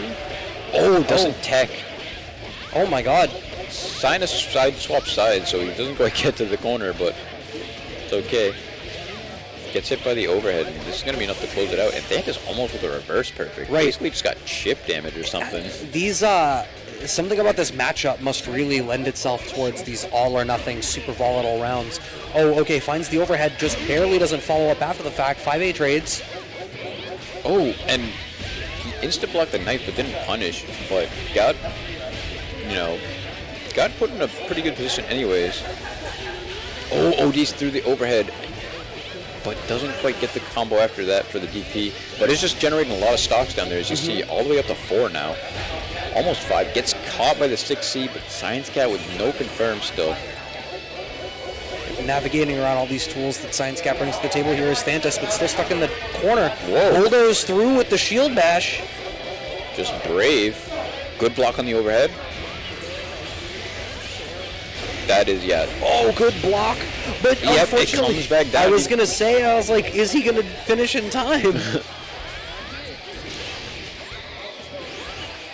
Oh, the shield whiffing right in front of the face again. But Thantis was ready to press a button there, unlike the other time we saw that happen. Oh, wow. The anti-air 6Z burst that. Didn't want to deal with any of that. Finds a way in. And this could be over next hit, depending on the starter. Counter assault out. I like that. Okay. Oh, good teleport. Yeah, he's out there. Good tech on the air throw. ScienceCat is about to get his burst back, so he's can be a little bit more risky. Doesn't confirm the hit. That could have been it. Oh, the catch to the 3C. This should be it. I'm gonna hope I didn't jinx it. Okay. And there we go. ScienceCat put himself on the board, tying up 1-1. And the first non-massively volatile round. yeah, I was gonna say, after that first game where Thantis basically won back-to-back, almost perfect. I'm glad that game was a bit more back and forth, but ScienceCat definitely had a lot more control in the matches there. So let's see if he can keep it up, or if Thantis is gonna find his way back in. Yeah, it seems like, I mean, Thantis is sort of the layout of Thantis's pressure seems like a lot of these spots where they have to, cycle back and try to steal more turns are spots where ScienceCat can make a big defensive call and either get out or punish. And it seems like the longer the set has gone, the more comfortable ScienceCat feels with making those calls and blowing up those choices. Yeah. And you can almost see an air of frustration from Thantis because we saw a lot of just trying to bulldoze through neutral with the shield bash in that last round. Okay, caught him low, but also crouching, so he got the crouch confirm here. Got a little extra damage for no extra cost, but drops the end of it there. That's a little unfortunate. Can ScienceCat get the side swap here? Or is he just going to take the damage and knock down mid-screen? It's like mid-screen knockdown. Oh, gets the cross-up reset there. But screws up the Gravitron set there. Kind of wasn't going to get the combo. Oh! Wow. The burst. Yeah, that's an unfortunate burst there for Thantis, because if ScienceCat now takes this round. Yeah. If he can get ScienceCat the burst, it maybe it'd been more worth it, but he really has to make him burst. This isn't going to be enough, but he is going to cash out for the extra damage. Okay, counter assault's out. Oh, yeah. He got just a little bit body block, so he stayed in it longer than he thought he would. And then Jack probably got crossed up. All right, set point for ScienceCat. Yeah, up a burst pretty comfortably, too. Okay, gets the small knockdown, checks for the tech. Oh, the stagger pressure, structuring it very differently. ScienceCat spending the burst pretty quick. Oh, I didn't even see the lightning trap get set before the teleport. Managed to slide through it fast enough, but ScienceCat still found a hit. Kind of working on his pressure. Wow, immediately made some air-to-air on that jump reset. Yeah, that was a great call from Thantis. And it's a similar call to the kinds of things that I was calling out for ScienceCat in the structure of Thantis' offense. Perhaps Thantis now getting a little bit wise to the way ScienceCat wants to move. ScienceCat did a pretty early burst, so he's going to have a decent chunk back going to the other game if he doesn't close out this round. Oh! Doesn't quite get the ball around. Okay, we got a little bit of a scramble in the corner here, but ScienceCat still a bit in control here. Gets pressure, calls out a backward 6C. Oh, that's huge. I was going to say the only thing that wasn't going for ScienceCat was the life deficit, but this is the great equalizer. ScienceCat backing off, setting up some of these traps, content to just own the screen a little bit. Yep. Okay, Spencer. Thantis Burst just about back for ScienceCat. Not even going to need it. Clips on the air-to-air with the drill. ScienceCat is going to take it 2-1. Yeah. Like I said, this could kind of go either way for these players, and we saw it very, very demanding lead in the beginning with Thantis, but ScienceCat definitely woke up a bit there, or maybe just started getting a bit more in Thantis' head there, and just managed to make it work, and came back 2-0, or 2-1, I should say. Yeah. And immediately going into loser semis here with Fems. ScienceCat and Fems. Yeah, so I mean, my question is obviously going to be, Fems made the switch to S to close out the matchup against Jacob, against the Izanami. Is that a testament to the character matchup, or has Fems just hit that point in the night where it's like, all right, it's time to fall back on what I know is working? Or are we going to see, a more willingness to lean on the lychee? I don't know what direction Fems would go. Against Jacob, I do think he did switch to S more for, like, just being a bit more comfortable with the character, and also just being a very good character still in that matchup. I feel like Lychee is pretty good at the Izanami matchup, but obviously as a newer character, like as you saw just how much more he was like willing to go in and do a bunch of like things. I feel like he might just take it as like maybe he's gonna keep doing the first match as Lychee, see how it goes, and then switch from there if he's feeling off or anything. Yeah, and I can get that. I can understand that. Yeah, and even in a bracket, you don't have to take anything like too serious out here, right? Like if you just want to like play like a sub or a secondary character a bit in bracket to get more of a bearing on them, but then switch to your main if you're really feeling like you want to make the honest effort then, or more of an honest effort. All right, so still 2 out of 3 because it's loser semis. Right outside of the whoever wins this will be in top 3. Lightning Trap is set up, clip with the 2A, but a little too far away for any real follow-up. Okay, I got a little bit of scramble going on. Okay, gets caught with the overhead. Doesn't get a big confirm from the mid-screen. Gravitrons him into the corner here. And Lychee without a staff actually doesn't have her DP. Oh, went for... Now, I like that you can see, I mean, Fems going and really fishing for the throw to try to dodge the meteor that way. Yeah. Oh, gets the big 3C hit, but doesn't quite confirm anything. And ScienceCat's still on a burst. He can actually make something come back. Got a pretty good comeback with an OD combo with a good enough hit. Wow, that was almost the same opener, but maybe a little bit hungrier to try to have a different route on the way down to the ground. Just got a bunch of combo drops here, but back to neutral, back to the mid-screen. Just like that. Fems backing off, but just continuing to set the staff. Good tech. Fems has actually earned the life lead back purely by way of the strength of the staff hits as a projectile, but just like that, ScienceCat actually made that happen with the damage from the meteor. And with the 5B though. Oh, and baits that DP and actually gets the punish there. But Fems, for bursting, is basically sitting on another burst here going into the second round, so. I mean, the advantage of playing that slower pace that Fems seems very willing to go back to. Yeah. Sometimes, I mean, you can see Fems' willingness to really just be like, sit on a lead, zip around the screen, leverage the staff as a projectile tool to try to be a party starter and not overextend. I knew Fems back in the Street Fighter 4 days played Claw, so obviously there's a willingness to just sit on a lead and use your footsie tools. Yeah. Oh, just clipped with the 2A. Yep. He's gonna close it out here? Yeah, there we go. Okay. Wow. Great round. Showing life, and both characters still stood on burst. I don't think either of them spent it in that round, like on OD or burst. And I say that straight away. So gets clipped by the same exact limb again. Yep. That 3C is pretty strong. You have to really watch your feet on that. Gets the setup. The lightning catches a little bit of hits on the air. Doesn't quite get the confirm to bring him back down though. And Fems finding the hit, and just a lot of passiveness as they're jumping, but like not quite moving at each other here. Just trying to keep at the space. Okay. Dropped a bit at the end there, but Get ScienceCat the burst. So he is out of OD. And just a lot of just a lot of staff neutral happening.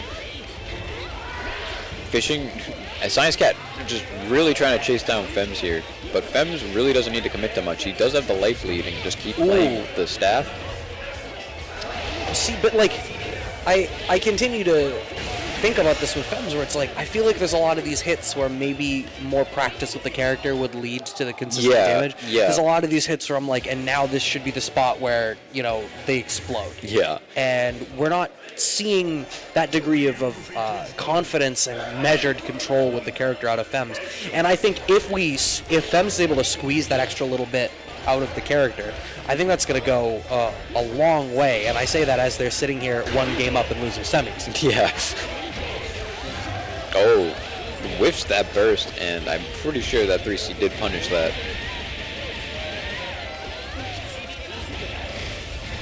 Okay.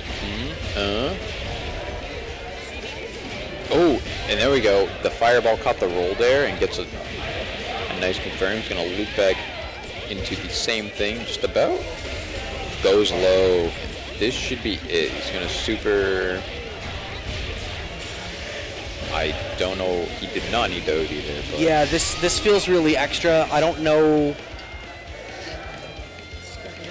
enough about the character to know whether you could have killed without that, but having to spend that OD there and losing out on your burst going into this next round feels like a big deal. Yeah, I don't know if the routing was a little off, but I feel like if he could have done that without the OD in a similar fashion. But, you know, he's still up a game.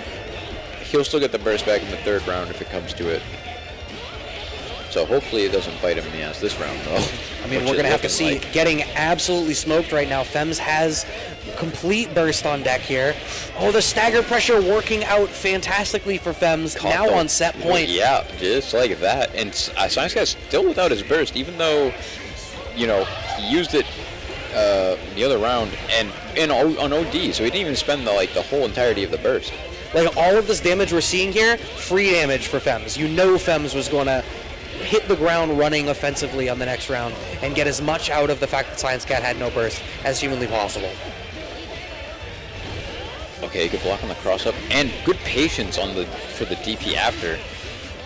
Fems trying to be a bit cheeky with the catch them failing to punish the unsafe thing. Doesn't quite get the air-to-air confirm. Ooh, anti-air lightning.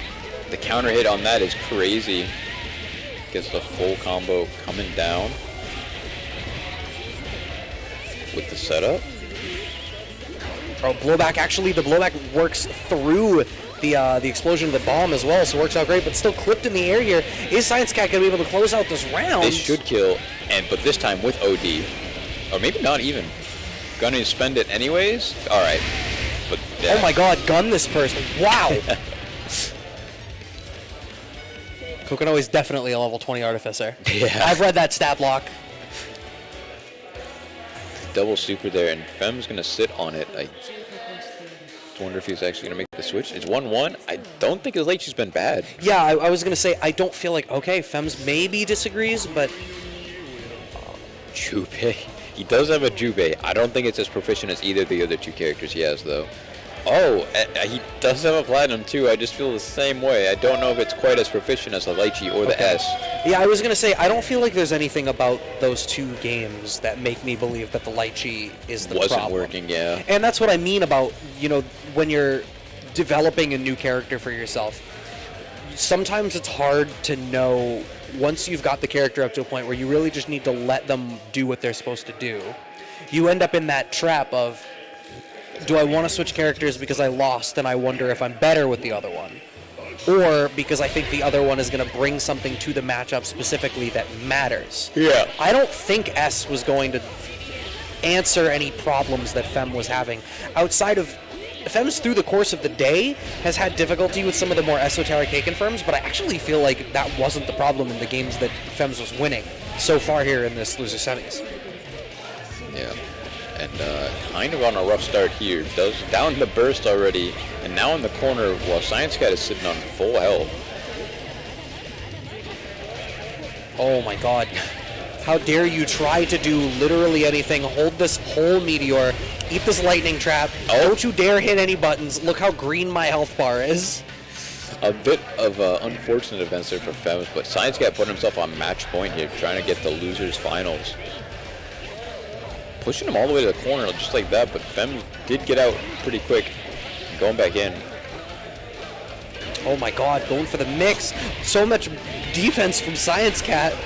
Has to spin the burst, does Fems. Okay. A little bit of staggering. Gravity's back. And, a really big counter hit 6A there. And he's going to get a full conversion here. And Fems, fresh out of a burst, though, still only at 3. This round could easily be over for that. Oh, no follow-up after the fireball teleport mix. Fems in the driver's seat for a second here. We're going to need to really make something happen. Clipped with the air-to-air. No follow-up this time from ScienceCat.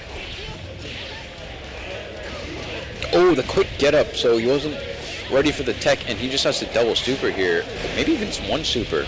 Yep, all he needed was that one super, and there we go. That's it. ScienceCat taking that last game a lot more cleanly than the other two. And moving on to losers finals, which means I'm pretty sure we're just going to go right in the top 3. Right up to Towito, Rychtor. Yep. Winners finals, 3 out of 5s. Obviously, congrats to Fems for getting 4th. Always nice to see him. He's kind of not come out as often. Like I said, even when he's come out, he doesn't really enter. So it was nice to see him enter, and obviously he still has, he's still plenty good at the game. He ran it all the way to top 4, and with a character that, like I said, has been like a newer character for him. Usually he's always been an S player, but only recently has been playing light G. So to see him go that far with like a sort of a secondary character. Yeah, I mean, you could see that it was a little rough around the edges in some sports, or I mean, I'll say I'm inferring that there were some fuzzier edges. Yeah. But you can see that sort of the lifeblood of the character is there. I think squeeze out that little bit of extra juice out of the character so that you maximize the opportunities that you do have, because the neutral seemed fine. It's just like, I have this weird, there's like a gradient, right, of like how much do you focus on maximizing, and like optimizing your combos and stuff like that, versus how much do you worry about the neutral. Yeah. And I think in looking at Fems through the course of the day, it seems to me like the neutral is there. It's just like you don't need to play as much of it if you, on some of these errant hits, finish the job. Yeah. And it's like, I think it's important for a player to look at themselves and kind of identify what it is they need to work on and what's more important. I used to be like an optimization guy. I mean, a Marvel 3 player, right? Yeah. Because like you hit somebody, they're supposed to die. That's how that game works. And I remember having a conversation with Ram Bam once. We were driving to an event, and Ram was like, "Yeah, man, you know what? I don't do." The question that was posed was, "You land a hit in the tournament. Yeah. The combo that will kill you land 50% of the time. Do you do it?" Yeah. You do. I said I do. Ram goes, "Nah, I do the other one. If I'm the better player, I'm gonna win neutral and kill them on the second hit." And that, like a seed, stuck with me. And I was like, what is this galaxy brain goodness of like, why worry about that? Why beat myself up on my execution? If I'm better, it's not going to matter. Now, to bring that full circle, it's back to that gradient, right? Yeah. I think Fems has that neutral. It's just like, all right, now you need to optimize it a little bit. Yeah, you need to make sure you get more for your hits, and you got to make sure you're getting the knockdown so you can cycle right back into the hits. Yeah, and it's particularly for an anime title, I feel like actually getting the knockdown, like, that's the point. The first thing I do when I pick up like an anime title that's where the Oki is structured in the way that these games traditionally are, is I set myself up to the point where I'm like, can I consistently ensure that I'm getting the knockdown that I need? And then, maybe I don't have the Oki yet. Maybe the combo isn't the right one to get me the Oki, but at least I'm getting the knockdown and I'm not sticking the game back in this weird scramble where I'm not in control of what's happening. Right. I want to decide that the game is, that we're going for the knockdown, and then I'm going to get the Oki. We're getting this winners finals, Rychtor and Towito. Oh, that anti-air again, represented so well by Towito against Thantis. Immediately here at play against Richtor's bang. Yeah, so I don't know how much these two have played because, like I said, Rychtor doesn't come out too often, and Towito does. But even when he does, I don't know how much of these guys have played. So I guess I don't know. I'm interested to see what kind of happens in this match. So far, it looks like Towito's just got the edge right now. Well, it's not dissimilar to what we were talking about with Fems. I feel like with Rychtor's bang so far today, we've seen a lot of these weird spots where it's like going for strange tech chase and not quite cycling back to a meaningful knockdown. We have not seen that with Towito. Towito's play is practiced and clean. Yeah. And Rychtor finding all 4 seals down there with still a decent stock of nails. So he can definitely still make this work. And goes for the air command throw reset there. And he gets a small confirm. And wasn't ready for the RC. But you got to be ready for that. Right, first round on the board for Towito. Almost swung out of his favor, but stabilized just enough. Great early air-to-air from Rychtor. Oh, didn't believe in the standing low. I don't know. I don't think he was ready for it. I think he just dropped on the air, landed with a strange button, and there, just dropped the confirm again. But navigating over the projectile is pretty good. If Bullet doesn't get heat, she is a lot more vulnerable in neutral. Ooh, but the quick get up, just allowing you to act really fast out of like getting out, but without the tech flash, and gets the command throw, spends a heat. He's gonna get Bolt back with the safe jump setup, or doesn't even go for the safe jump setup. Oh, OD on OD. Rychtor gets out, but if Towito weathers this storm here... Oh, yeah. Her EA hits really high. I don't think Rychtor was ready for that. That's going to be it. I don't think he'll get burst back soon enough. Nope. Wow. I think Rychtor bet that he was going to get... He was like at 49 meter as he hit that super. Maybe he thought he was going to be able to have like enough built by the time he blocked it to RC it, but that wasn't the case. And Towito's got the punish and finished the round. So, you know, yeah, back to what you're saying, right? Just, like, if Rychtor can just kind of get the knockdowns more situated and keep the game in his favor instead of just, like, getting a hit but then, like, kind of dropping it into nothing. Yeah, and we saw there were a couple of spots, like you called out the air command throw reset. That worked out really well. When Rychtor is getting these opportunities to generate that offense, it's working out decently well. It's just a lot of the spots where I feel like they should be, they aren't. Yeah. And Towito throwing burning OD a little early here just to get a little extra damage. Gets both the heat back. And just meaties on the OD, not scared of EA or anything. Yeah, Rychtor seems like he's going to OD defensively very early and very frequently. And that's a thing. If he does the command throw there on the tech flash, I think you're caught. You can't jump out. But if she can only do so there's 3 parts to that super.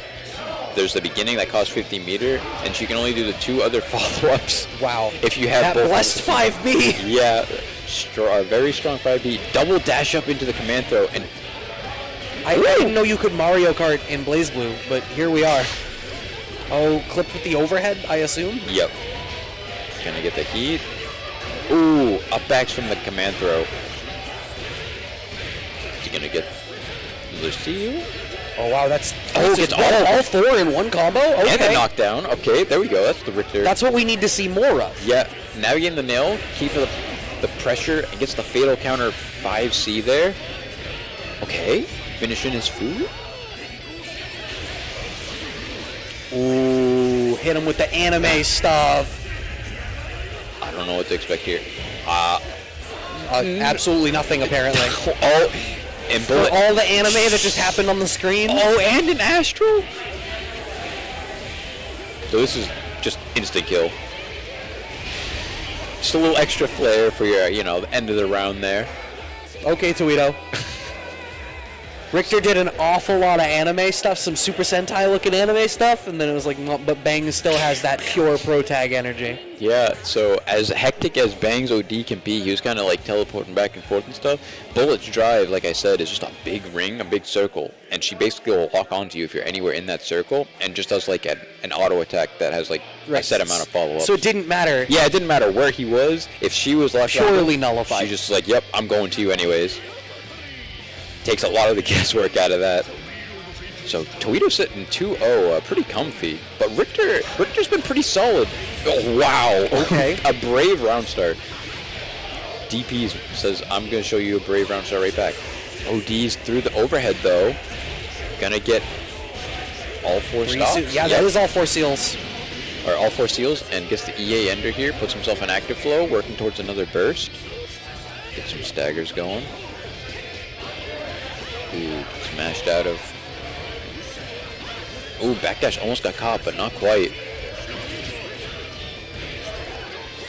Oh, went for these, and more of these strange tech chases, but at least this time, Rychtor has enough of a life lead that I feel like you can afford to take some of those risks if need be. As long as you're maintaining a modicum of control, is this going to be able to kill? I think so. Yes. All right. See, that wasn't too bad. Rychtor got clean hits. Got more than usual, like on the sort of like the knockdown or like the in control situation, and that, yeah. Oh my god. So right there, you just saw Bullet 5D doing some work, and JD, a lot smaller of a circle, but still up there. Doesn't quite got the heat to do anything though. Should get some from this hit though. Double snap. Both levels of heat. Whoa, it just dashed at him, but Towito wasn't having any of it. Yeah, with the bar that we have, is Towito going to be able to close out this round? No. No, it needs one more hit. Oh, the There it 5B is. stagger, just 5B, raw. 5B. Just raw. There was no cheeky stuff. You're afraid to be there. And Towito actually took that with a perfect. Yeah, this is now match point for Towito. Yeah, Towito Looking to go up to Grands 3-0. Winner's side. Oh, just caught with the 2A in the scramble situation as they both land. Gets firm. Gonna get both things. Caught the no tech. Spends the heat. Gets a nice little chunk of damage. Clean 50%. Oh, and then into another hit. I'm sorry, sir. You might not be allowed to play the video game. Ooh. Okay, anime stuff again. He doesn't quite have a lot of like stock, but he's gonna get it from just his combo. This is more than we saw from it last time, where it just sort of whiffed impotently. Oh, and he's gonna spend some bar here, I guess while he's in active flow. I think he tried to do a little cheeky. Oh my god, just gets mashed out after? Wow. That's got some real dummy energy. Oh, but after all of that, wake up 5-8. No, what did you do? Has to spend the burst. Does Towito? We can still close this out. Blowback attack from Rychtor. Oh, that trade was almost crazy, and he's got the burst back already. So we're going through another bang OD. Let's see what happens here.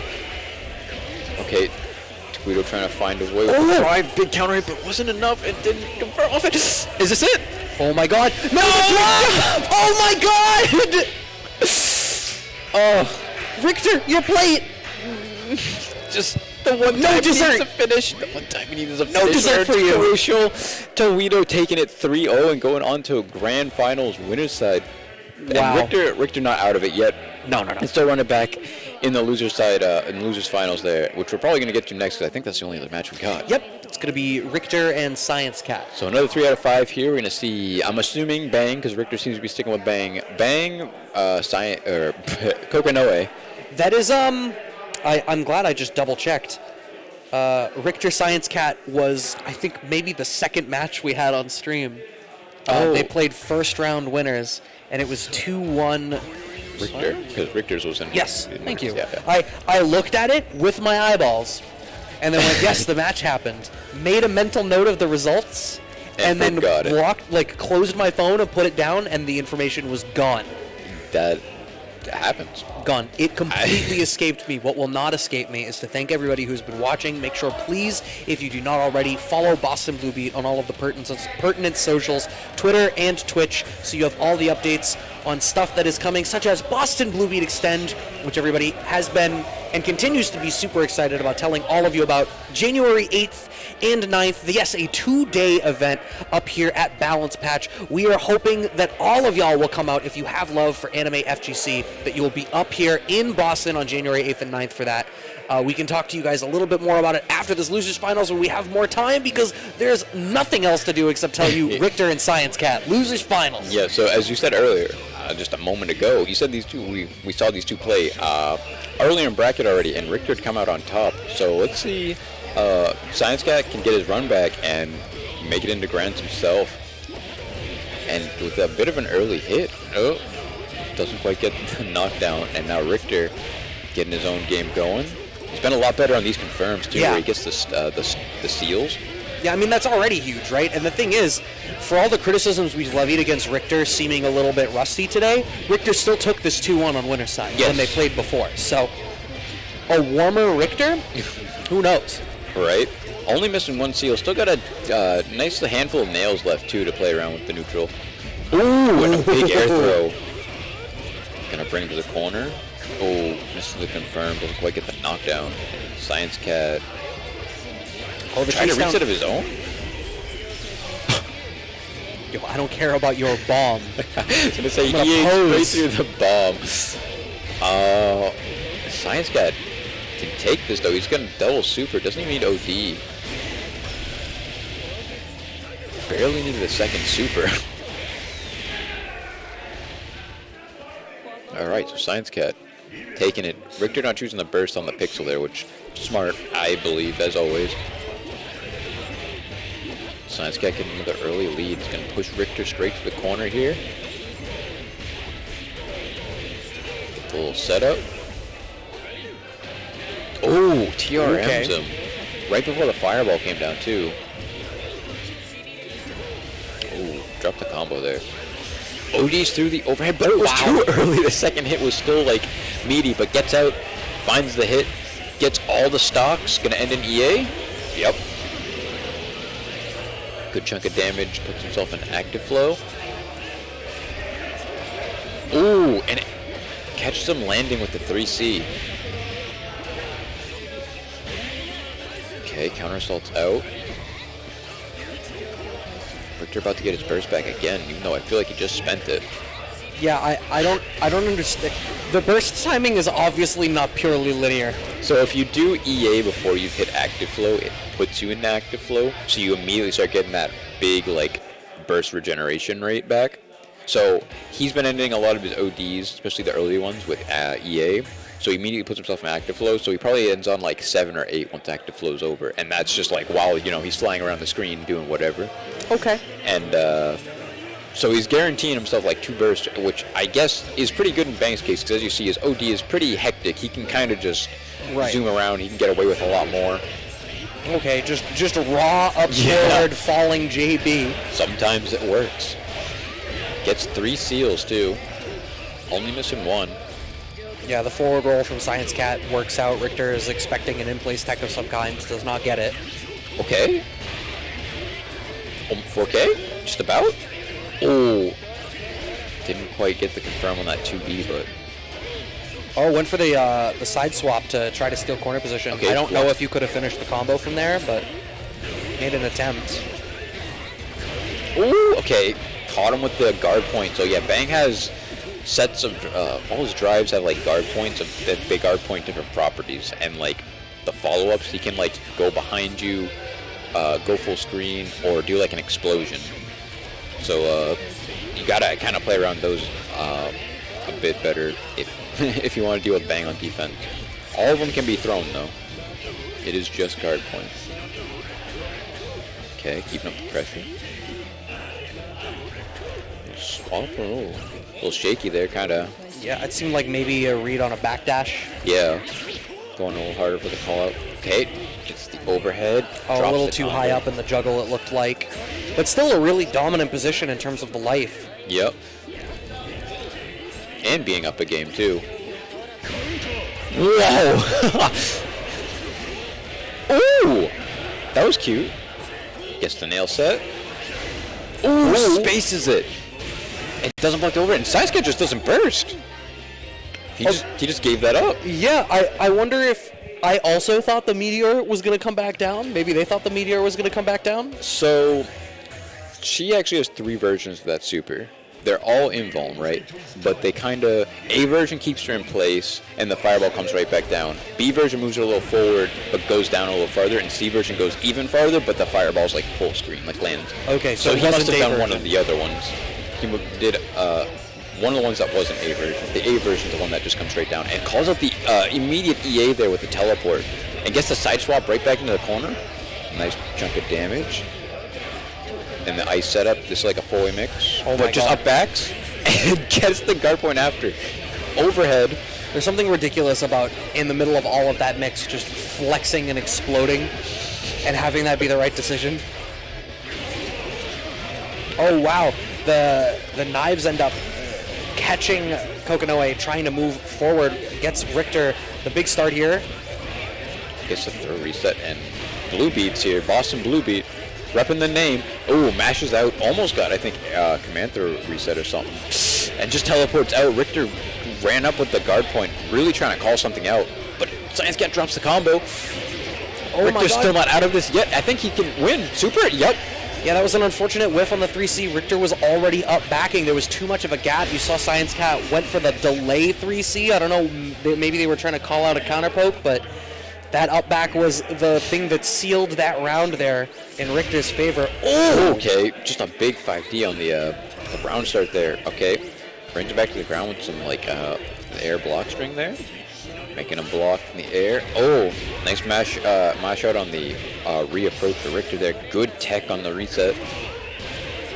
Okay, JD. There we are. This is the type of hit confirms that we needed to see from Rychtor. I understand going for the tech chase there because the juggle situation just worked out strangely, but Yeah. we're starting to see that little bit of extra juice coming out of Richter's bang here that we needed to see earlier in the tournament. I think he's finding his groove again, or getting more and more into it as the games go on.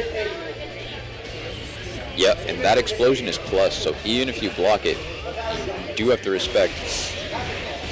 Good block on the overhead, and just waits for his turn, and resets with the overhead. Cool, is this gonna kill, and Richter's gonna choose Gonna not to build burst. more bar. Oh yeah, didn't even need to spend Yeah. it. I like that Rychtor held onto the burst. I think that was good. And ScienceCat being aware that even if Rychtor had bursted, it'd probably have been better. So he didn't choose the OD to keep it all burst safe.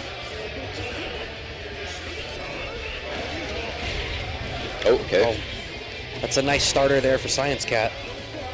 Doesn't quite get the full combo though. Rychtor goes into OD.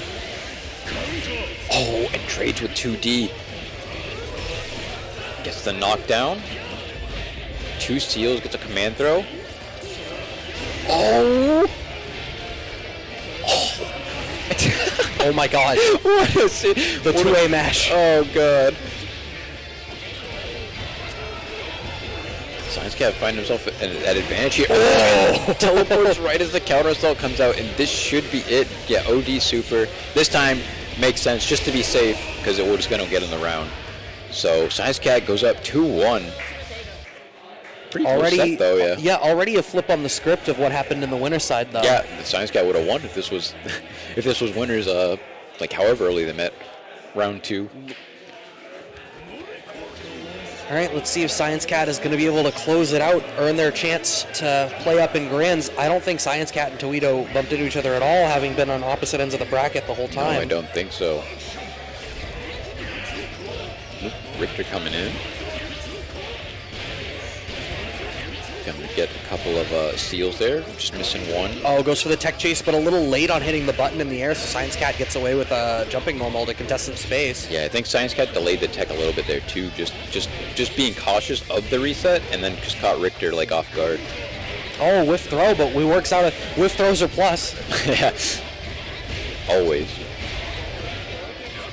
Another ice mix-up here, and catches him low that time. Immediately bursts him into the corner. Okay, got some bang pressure. Good block on the overhead. Ooh, does just too short on the two-way mash out there. Ooh, and I think the nail screwed up his combo, but he's evened up the life totals. ScienceCat still sitting on a burst. Oh my Big God. 2D. And just reversal supers. I think that's it. That should be enough damage. That should be able to close out the round. Yeah, I always forget he has that. All right, so Rychtor down a burst, but up the round, so like he definitely can afford to have a bit of a burst disadvantage. Ooh, catches him with the 3C as he's trying to run in. We're gonna bring him all the way to the corner here. set the trap. What's the mix? Ooh. Just overhead. Full combo here. 4.8, 9, 8. Just waits patiently. Doesn't quite fall for the guard crush. These scrambles right now. Ooh. OD is right back. Oh, the chase down from ScienceCat? Here we go. Just nonsense happening on the screen. Oh my god. That's it. No, it's not. Just kidding. If it gets blocked, that will be able to close it out. No! Didn't believe just the 2A mash? The Gravitron pulled him away as he was trying to punish it. Okay. Tech's in the air and catches Rychtor trying to chase his tech. Alright, so set point ScienceCat. Set point ScienceCat. Even as can be burst, too. Neither player has them, but both at 6. To double counter hit. But that's a big hit for ScienceCat. Be about like 3.6. A little setup. Ooh, just throws. Oh, but Tex caught him with the air button there. Kind of a weird thing because it's side swap, but okay, just does a full screen run. Ooh, delayed the run in there to let the 3C whiff. Oh, got another OD. Oh my god. What is that? The Gravitron keeping him in the air. Oh, the falling buttons from ScienceCat earn the hit. I don't know if this will be enough. If he had 100 meter, I think this would have been. But even with OD, this is going to be just short because of bang health. Yeah, just going to take the setup. Even back off a little bit. Doesn't need to commit to too much here. I like it. TRM and just has the super. Doesn't bother. No, yeah. This is execution practice. Yeah, ScienceCat has eyes on grand finals. Kept it simple still and moves on to loser side grand finals and avenging himself earlier in the bracket. Yeah. But good play from Rychtor. As it really felt like as we got later in the bracket, you could see him really like kind of warming up, like getting back into like what I feel was more Rychtor. But now we're going to move right on to grand finals, I'm assuming. We're gonna have Towito's already walking over. Towito versus ScienceCat. Bullet versus Kokonoe. And you said we didn't see these guys play, did we? Yeah, I'm double checking the bracket, but no. I mean, Towito and ScienceCat were on opposite ends of the bracket from one another, and you know, ScienceCat dropping down to loser side and winners round 2. So no, absolutely have not bumped into each other so far today. So if there's any legacy lore to lean on in terms of how this matchup might go, you are the one that must offer that. I can offer nothing of the day. No, you know, just they're 2 Boston regulars. They, you know, both very strong. I'm sure they've played each other plenty, but it is like, I don't know, I feel like I haven't seen them play on stream a lot, you know, like I don't know if I've seen them at like the monthly. Usually they run into a couple other people and they just like either don't quite meet at the end or like someone like gets knocked out early or something, because you know there's plenty of prominent players. I obviously don't usually commentate BB, but I usually, by the time we get to the top 3, that's when I'm like set up in the room waiting to hop on whatever's next. Yeah. And I feel like you just said, this is never a matchup I see. I feel like I usually see Thantis kind of deep. I'll see 9 on the screen a lot. Yeah. In these top 3s, top 4s. Yeah, like you'll see Thantis versus Towito, you'll see Thantis versus ScienceCat, you'll see like Rychtor versus Thantis, you'll see Rychtor versus like ScienceCat, Towito. But in fairness, I'm sure Towito's on mic. Yes, sometimes Towito is commentating, so maybe he's not even in the bracket. But yeah, I don't know. I just feel like I don't see this match a lot in like a tournament setting. Yeah. Imagine if Towito retired playing like every good commentator does, or threw themselves at playing like everyone who is a good player does. All right. This mix and match thing, you can't be this powerful in both. I'm gonna have to have words with Towito. Yeah. You either don't win tournaments and you're a commentator and you're like, that's why I sit in the chair. Yeah. Grand finals winner side here is Towito. Oh my God, zooping around the screen already. Yeah. So on paper, I feel like the matchup is, you know, Coco wants to set the tools to like deny Bullet a lot of neutral, as she does with any character. For Bullet, it can be really rough without the heat levels. But Towito is shown to work around like any rough situation, and like if Towito gets going, he can definitely just run with it. And she always, her tool, she always has such an easy way to like side swap and get like pressure going in the corner. So he's gonna get the safe jump here. Delay tech. Wow. ScienceCat gets a nice up back. Yeah, Towito really just kind of let that all play out. Maybe in a data acquisition mode. Yeah. Really wanting to see what the tendency on defense is going to be. Not too worried about it. Maybe just gonna like lose the round. Not worried about spending burst. I think that's fine. A bit of a high life lead, especially when you're against someone like Kokonoe. The neutral could be really rough. So just gonna go into the second round, see what he can make happen. Gets a level of heat early by going full screen. Ooh, doesn't block the overhead.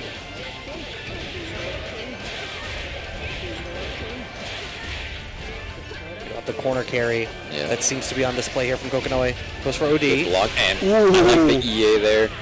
Didn't want to deal with that the wheel there.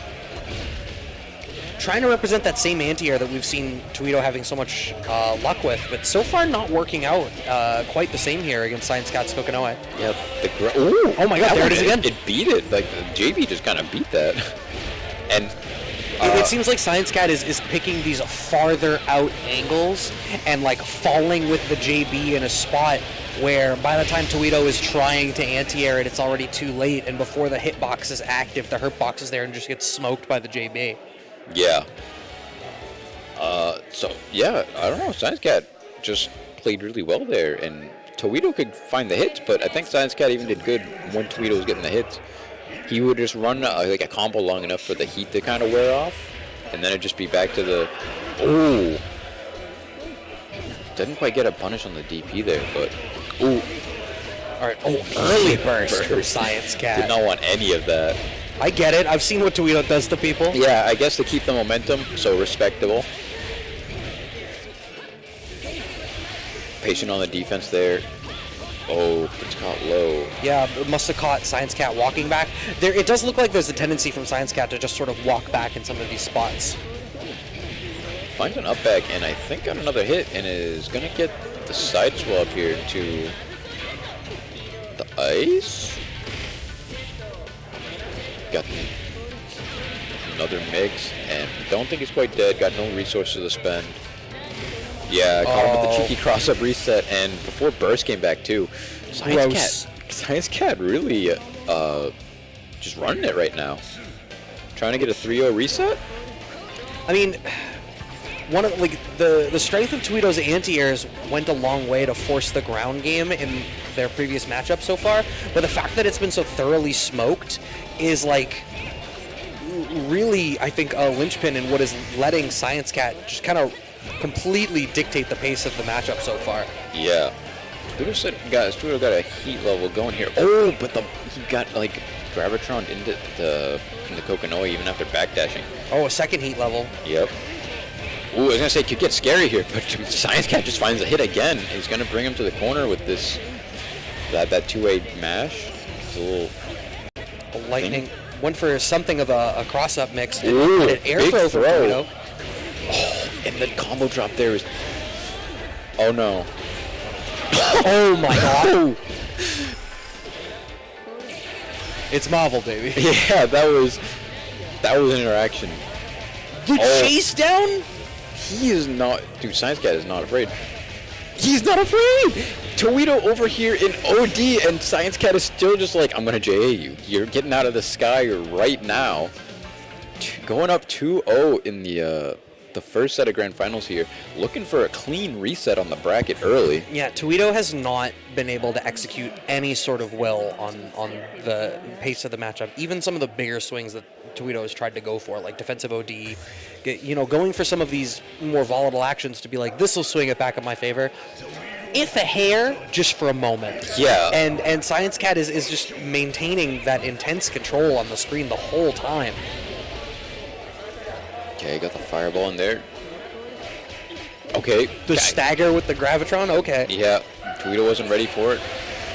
Keeping the pressure real safe, just lets him whiff the EA. Just wastes his OD like that. So, like, ScienceCat in a really good position again. And the counter at JC has so much his done. He's going to spend his own OD to get a little extra on this confirm. Ooh, drops it, but not in a terrible spot. Still just mid-screen, though. Stagger pressure here is insane. Gets the guard crush there. Not going to be a big confirm, but Air throw gets attacked. Okay, this is where Towito can get started, though. Oh, was that a drop? Yeah.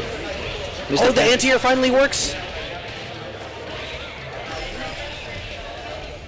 Oh, but another drop. And it gets the air-to-air JB counter hit, reset into the wheel, and this should be enough to kill. Okay, ScienceCat on reset point. Looking to clean sweep this. And with how dominant virtually all of Towito's performances that we've seen on stream have been, I'm a little bit surprised. Yeah, I mean, like, kind of insane. Like, maybe good thing Towito didn't run into ScienceCat earlier. Maybe it would have been Towito on the other side of this bracket. Oh! Pushed away, but didn't quite get the punish on the DP there. And I think he tried to 6B, but just a little too late. He moved forward. Nothing came out.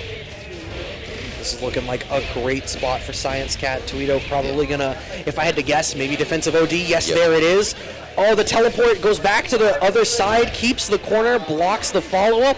Towito with very little on deck here, 1 level of heat.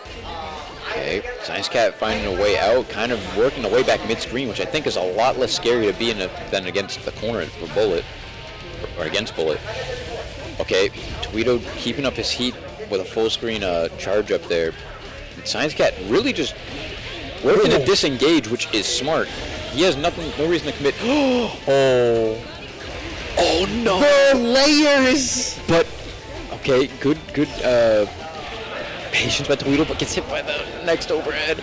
We got 50 tension. Are we dead? No. We want one more reset. Oh, backdash out of the trap. Towito being a bit patient, and that's gonna. No, it's not. No, never mind. He couldn't move fast enough. Wow, reset, clean 3-0. Okay. Towito looking like has no answers. Yeah, this is crazy. Feed it in the Scantron machine. I'm sorry. This child was left behind. I've never seen Towito kind of like struggle this much. Even on like some of the rougher matchups for Bullet. I've never seen Towito like kind of just be like this, like rolled.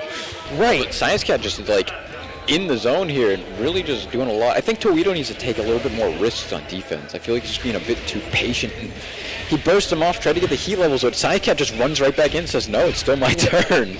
I'm torn on that because I feel like the risks Towito is taking are getting called out. But on the flip side, Towito's taking risks in very calculated places. And the thing about calculated defensive risks is they're also readable. Yeah. Sometimes you got to be just a little bit more nutty. Yeah. So Towito had a DP there and got the side swap, but didn't quite manage to keep ScienceCat in the corner. Does find a hit, and ScienceCat does burst here. And okay, 2 stocked heat. He's gonna get Bolt back here. Oh no, he's gonna opt for the safe jump. I can get behind that. It's been hard enough to really Yeah. I take the solid knockdown over. Like, we've seen, Towito is cheating heat out in neutral, but has not had the ample opportunities to cash it out. So cycle the offense in the way that matters. Okay, didn't have the meter to really end it there. Spends it immediately, and yeah, 3C is still special cancelable, but that was the first round here. Yeah. For Towito, which is insane. Oh my God, what a round start call out from ScienceCat. Yeah, 3C, round start 3C is a pretty powerful option for Coco in general. And Towito just did not hit the right button to kind of beat it. Good block on the overhead, but was covered by the pillar, so he didn't really get his own turn going. Oh, wish the EA again. Comes down with the JB. It's going to keep him in the corner here, and now Towito without burst or OD, and ScienceCat about to get his own back. So he's going to be in a good spot. Oh, all the way out. Yeah, screwed up the ice mix-up. Tried to hold the crush trigger, and then chased with the drive. Okay, just clips low, but spends the burst to ScienceCat to reset. Yeah, wants to keep up the momentum before he is down around. Ooh, had the right idea, I think, but just still didn't quite work out. Catches the, I think that was the quick get up with the 3C there. Good covering of tech options. And ScienceCat finding his way to tie up that game, but completely down a burst compared to Towito.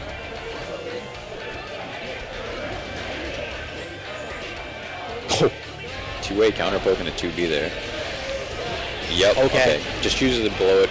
There was another hit coming. Yeah, that was one of the first times that sequence has worked out here for Towito. I feel like pretty often when Towito's been going for OD, ScienceCat's been in a spot to ensure that the follow-up didn't matter. Yeah. Ooh, okay, got a couple whip buttons, but... Wow, low profile's the 5A. Gets a small confirm, but he's going to get a knockdown with the setup, which is the big thing for Coco. Okay, Towito blocks. Counters out, fireball, but you thought you were safe, but no, the sky is unsafe. Yeah, ScienceCat just jumping right back in. An immediate burst from Towito.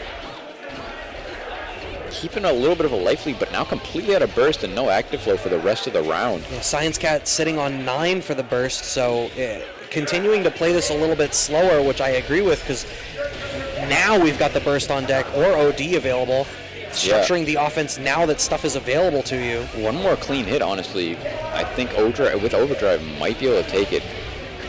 Oh, the air dash went under Bullet's hitbox. He's actually not dead. Oh, but he's dead on that third throw reset. Okay, so Towito finally showing a bit of signs of life, even if a little shaky. Going up 1-0 in the reset. See if ScienceCat can keep his composure, or if Towito is just going to start getting the momentum going on his side.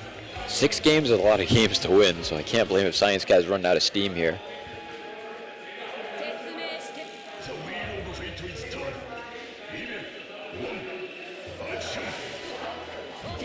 Oh, okay. Didn't quite confirm the anti-air hit, didn't throw the air-to-air hit, but gets this one? There we go. All the way to the corner, gets a lightning pillar from between him and Bullet.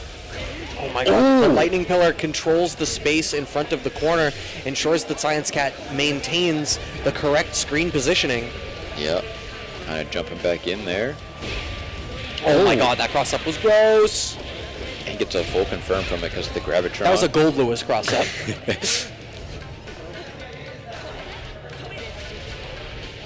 ScienceCat actually kind of low on Gravitron. Oh, yeah, a little reckless on that.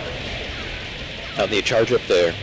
Well, it's something that Towito's been trying to do because there's been so few opportunities to get it sort of natively that it's like, well, I might as well get something in the neutral. But the longer that the set goes, the more ScienceCat's going to get wise to and start watching for that and blow it up exactly like that. Yeah.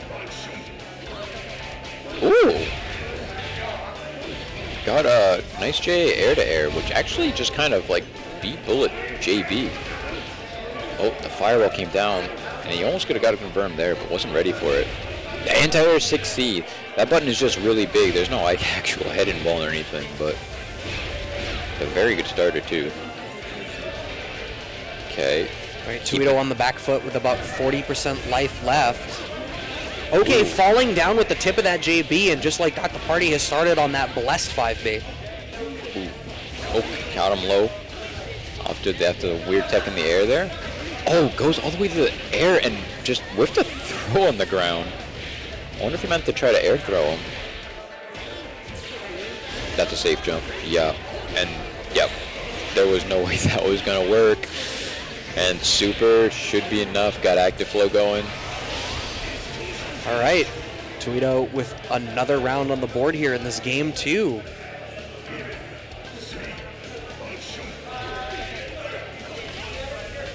Not quite a counter hit, so doesn't get the confirm he wanted. Oh, that was safe. OD raid is the longest of the OD activations, so didn't quite get a guaranteed punish. Good tech. Actually, Towito was the one who threw the through there first. Oh, trades. Towito is so brave. He's just, I guess, why not? These are the nuttier risks he has to take, right? Well, there you go. You said as much. You said it. Clearly, Towito's got the AirPods in and is listening to the stream. Like, you know, you're right, Ben. Yeah. The commentators, maybe they got a point. Maybe I should just be being a bit more like, I'm gonna do this. ScienceCat getting another knockdown though. Towito will have his burst back, so he's not out of options. Gonna get it right on this ice reset. Oh, just goes for throw.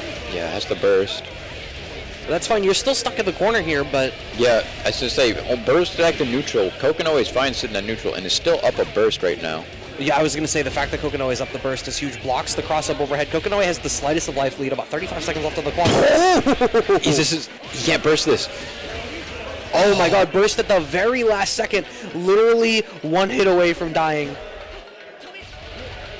Has to be so careful navigating this neutral now. Good nice tech. throw tech, the early JA from Towito. Towito kept his composure there. Did not crack under the under ScienceCat pressure after that burst coming out. He definitely was looking for it. You cannot burst bullets like follow-up commands, but you can burst like right after. And Towito, you saw, I don't know if you saw, but rapid and immediately tried to block, expecting ScienceCat to burst. But ScienceCat had the patience to hold on to that burst. Oh, and DP's the wheel there. I think Towito's kind of getting his groove going. Okay. Yeah. I think that was good EA. It's a little bit of damage. Oh my god, just really cheating out the heat is Towito. Yep, gets both levels almost for free. Now has a lot more to work with in neutral. Ooh. Gets the command throw, just the follow up here. Bring him to the corner. Are we going to go for both levels, or are we going to go back for the safe jump? I'm going to say both, yep. Oh, and caught the no tech, but didn't quite confirm it. It didn't quite confirm the hit after. But makes ScienceCat burst. That's kind of a risky burst. I feel if he dies, if he loses too soon, he's going to be without a burst for a majority of the next round. Yeah, this is one touch here for Towito, and had heat stocked, it looked like. Yeah. Oh, that's still it. Super. No. Doesn't even need it. And Towito now on tournament point, and ScienceCat down only with 3 bursts left. Yeah, Towito with the burst too, and we've seen a willingness to OD in some of these weirder spots. But I think we're seeing less of the OD from Towito and more just a willingness to make actual defensive calls, spending the OD for damage, it looks like. Yep, gonna bring him to the other corner here. And is just gonna get both levels back. And command throw, he's just really in his groove right now. He woke up after that reset. Right, nobody double 3-0s me. Oh, and just catches him low after the tech. And ScienceCat is going to have to... The burst is on deck. There it is, bursted at the first opportunity available. But really look at this life lead. The lightning, though. Okay, ScienceCat trying to show he's not out of this yet. ScienceCat really needs to construct this offense perfectly, cycle back into itself the whole time, and guess right, we are at 2 mix-ups deep now. What are we going to see? Ice mix-up this time? Okay, Towito actually blocks it. Oh, it's the weird thing, and Towito reverse 3-0ing after the reset that ScienceCat did.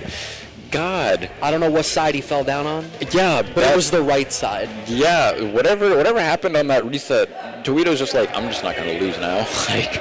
Wow, what a great performance! I really thought ScienceCat was going to have that. That first 3-0 pre-bracket reset was so dominant. That was quite a reversal, yeah, to say the least. But a great showing from both players in that final set, and like throughout the whole tournament from everyone who showed up and played, and whoever got some stream time and stuff. But yeah, so Towito takes it. No surprise. Yeah. I feel like anybody, like out of the top 3 or 4, definitely could have taken it. Like, sure. It just came down to, I don't know, whatever Towito just woke up in after that initial reset. Yeah, whatever, Towito drank or ate after that grand finals reset to take that little bit. Maybe needed a moment and shoot it over with 5 gum. I don't know what happened.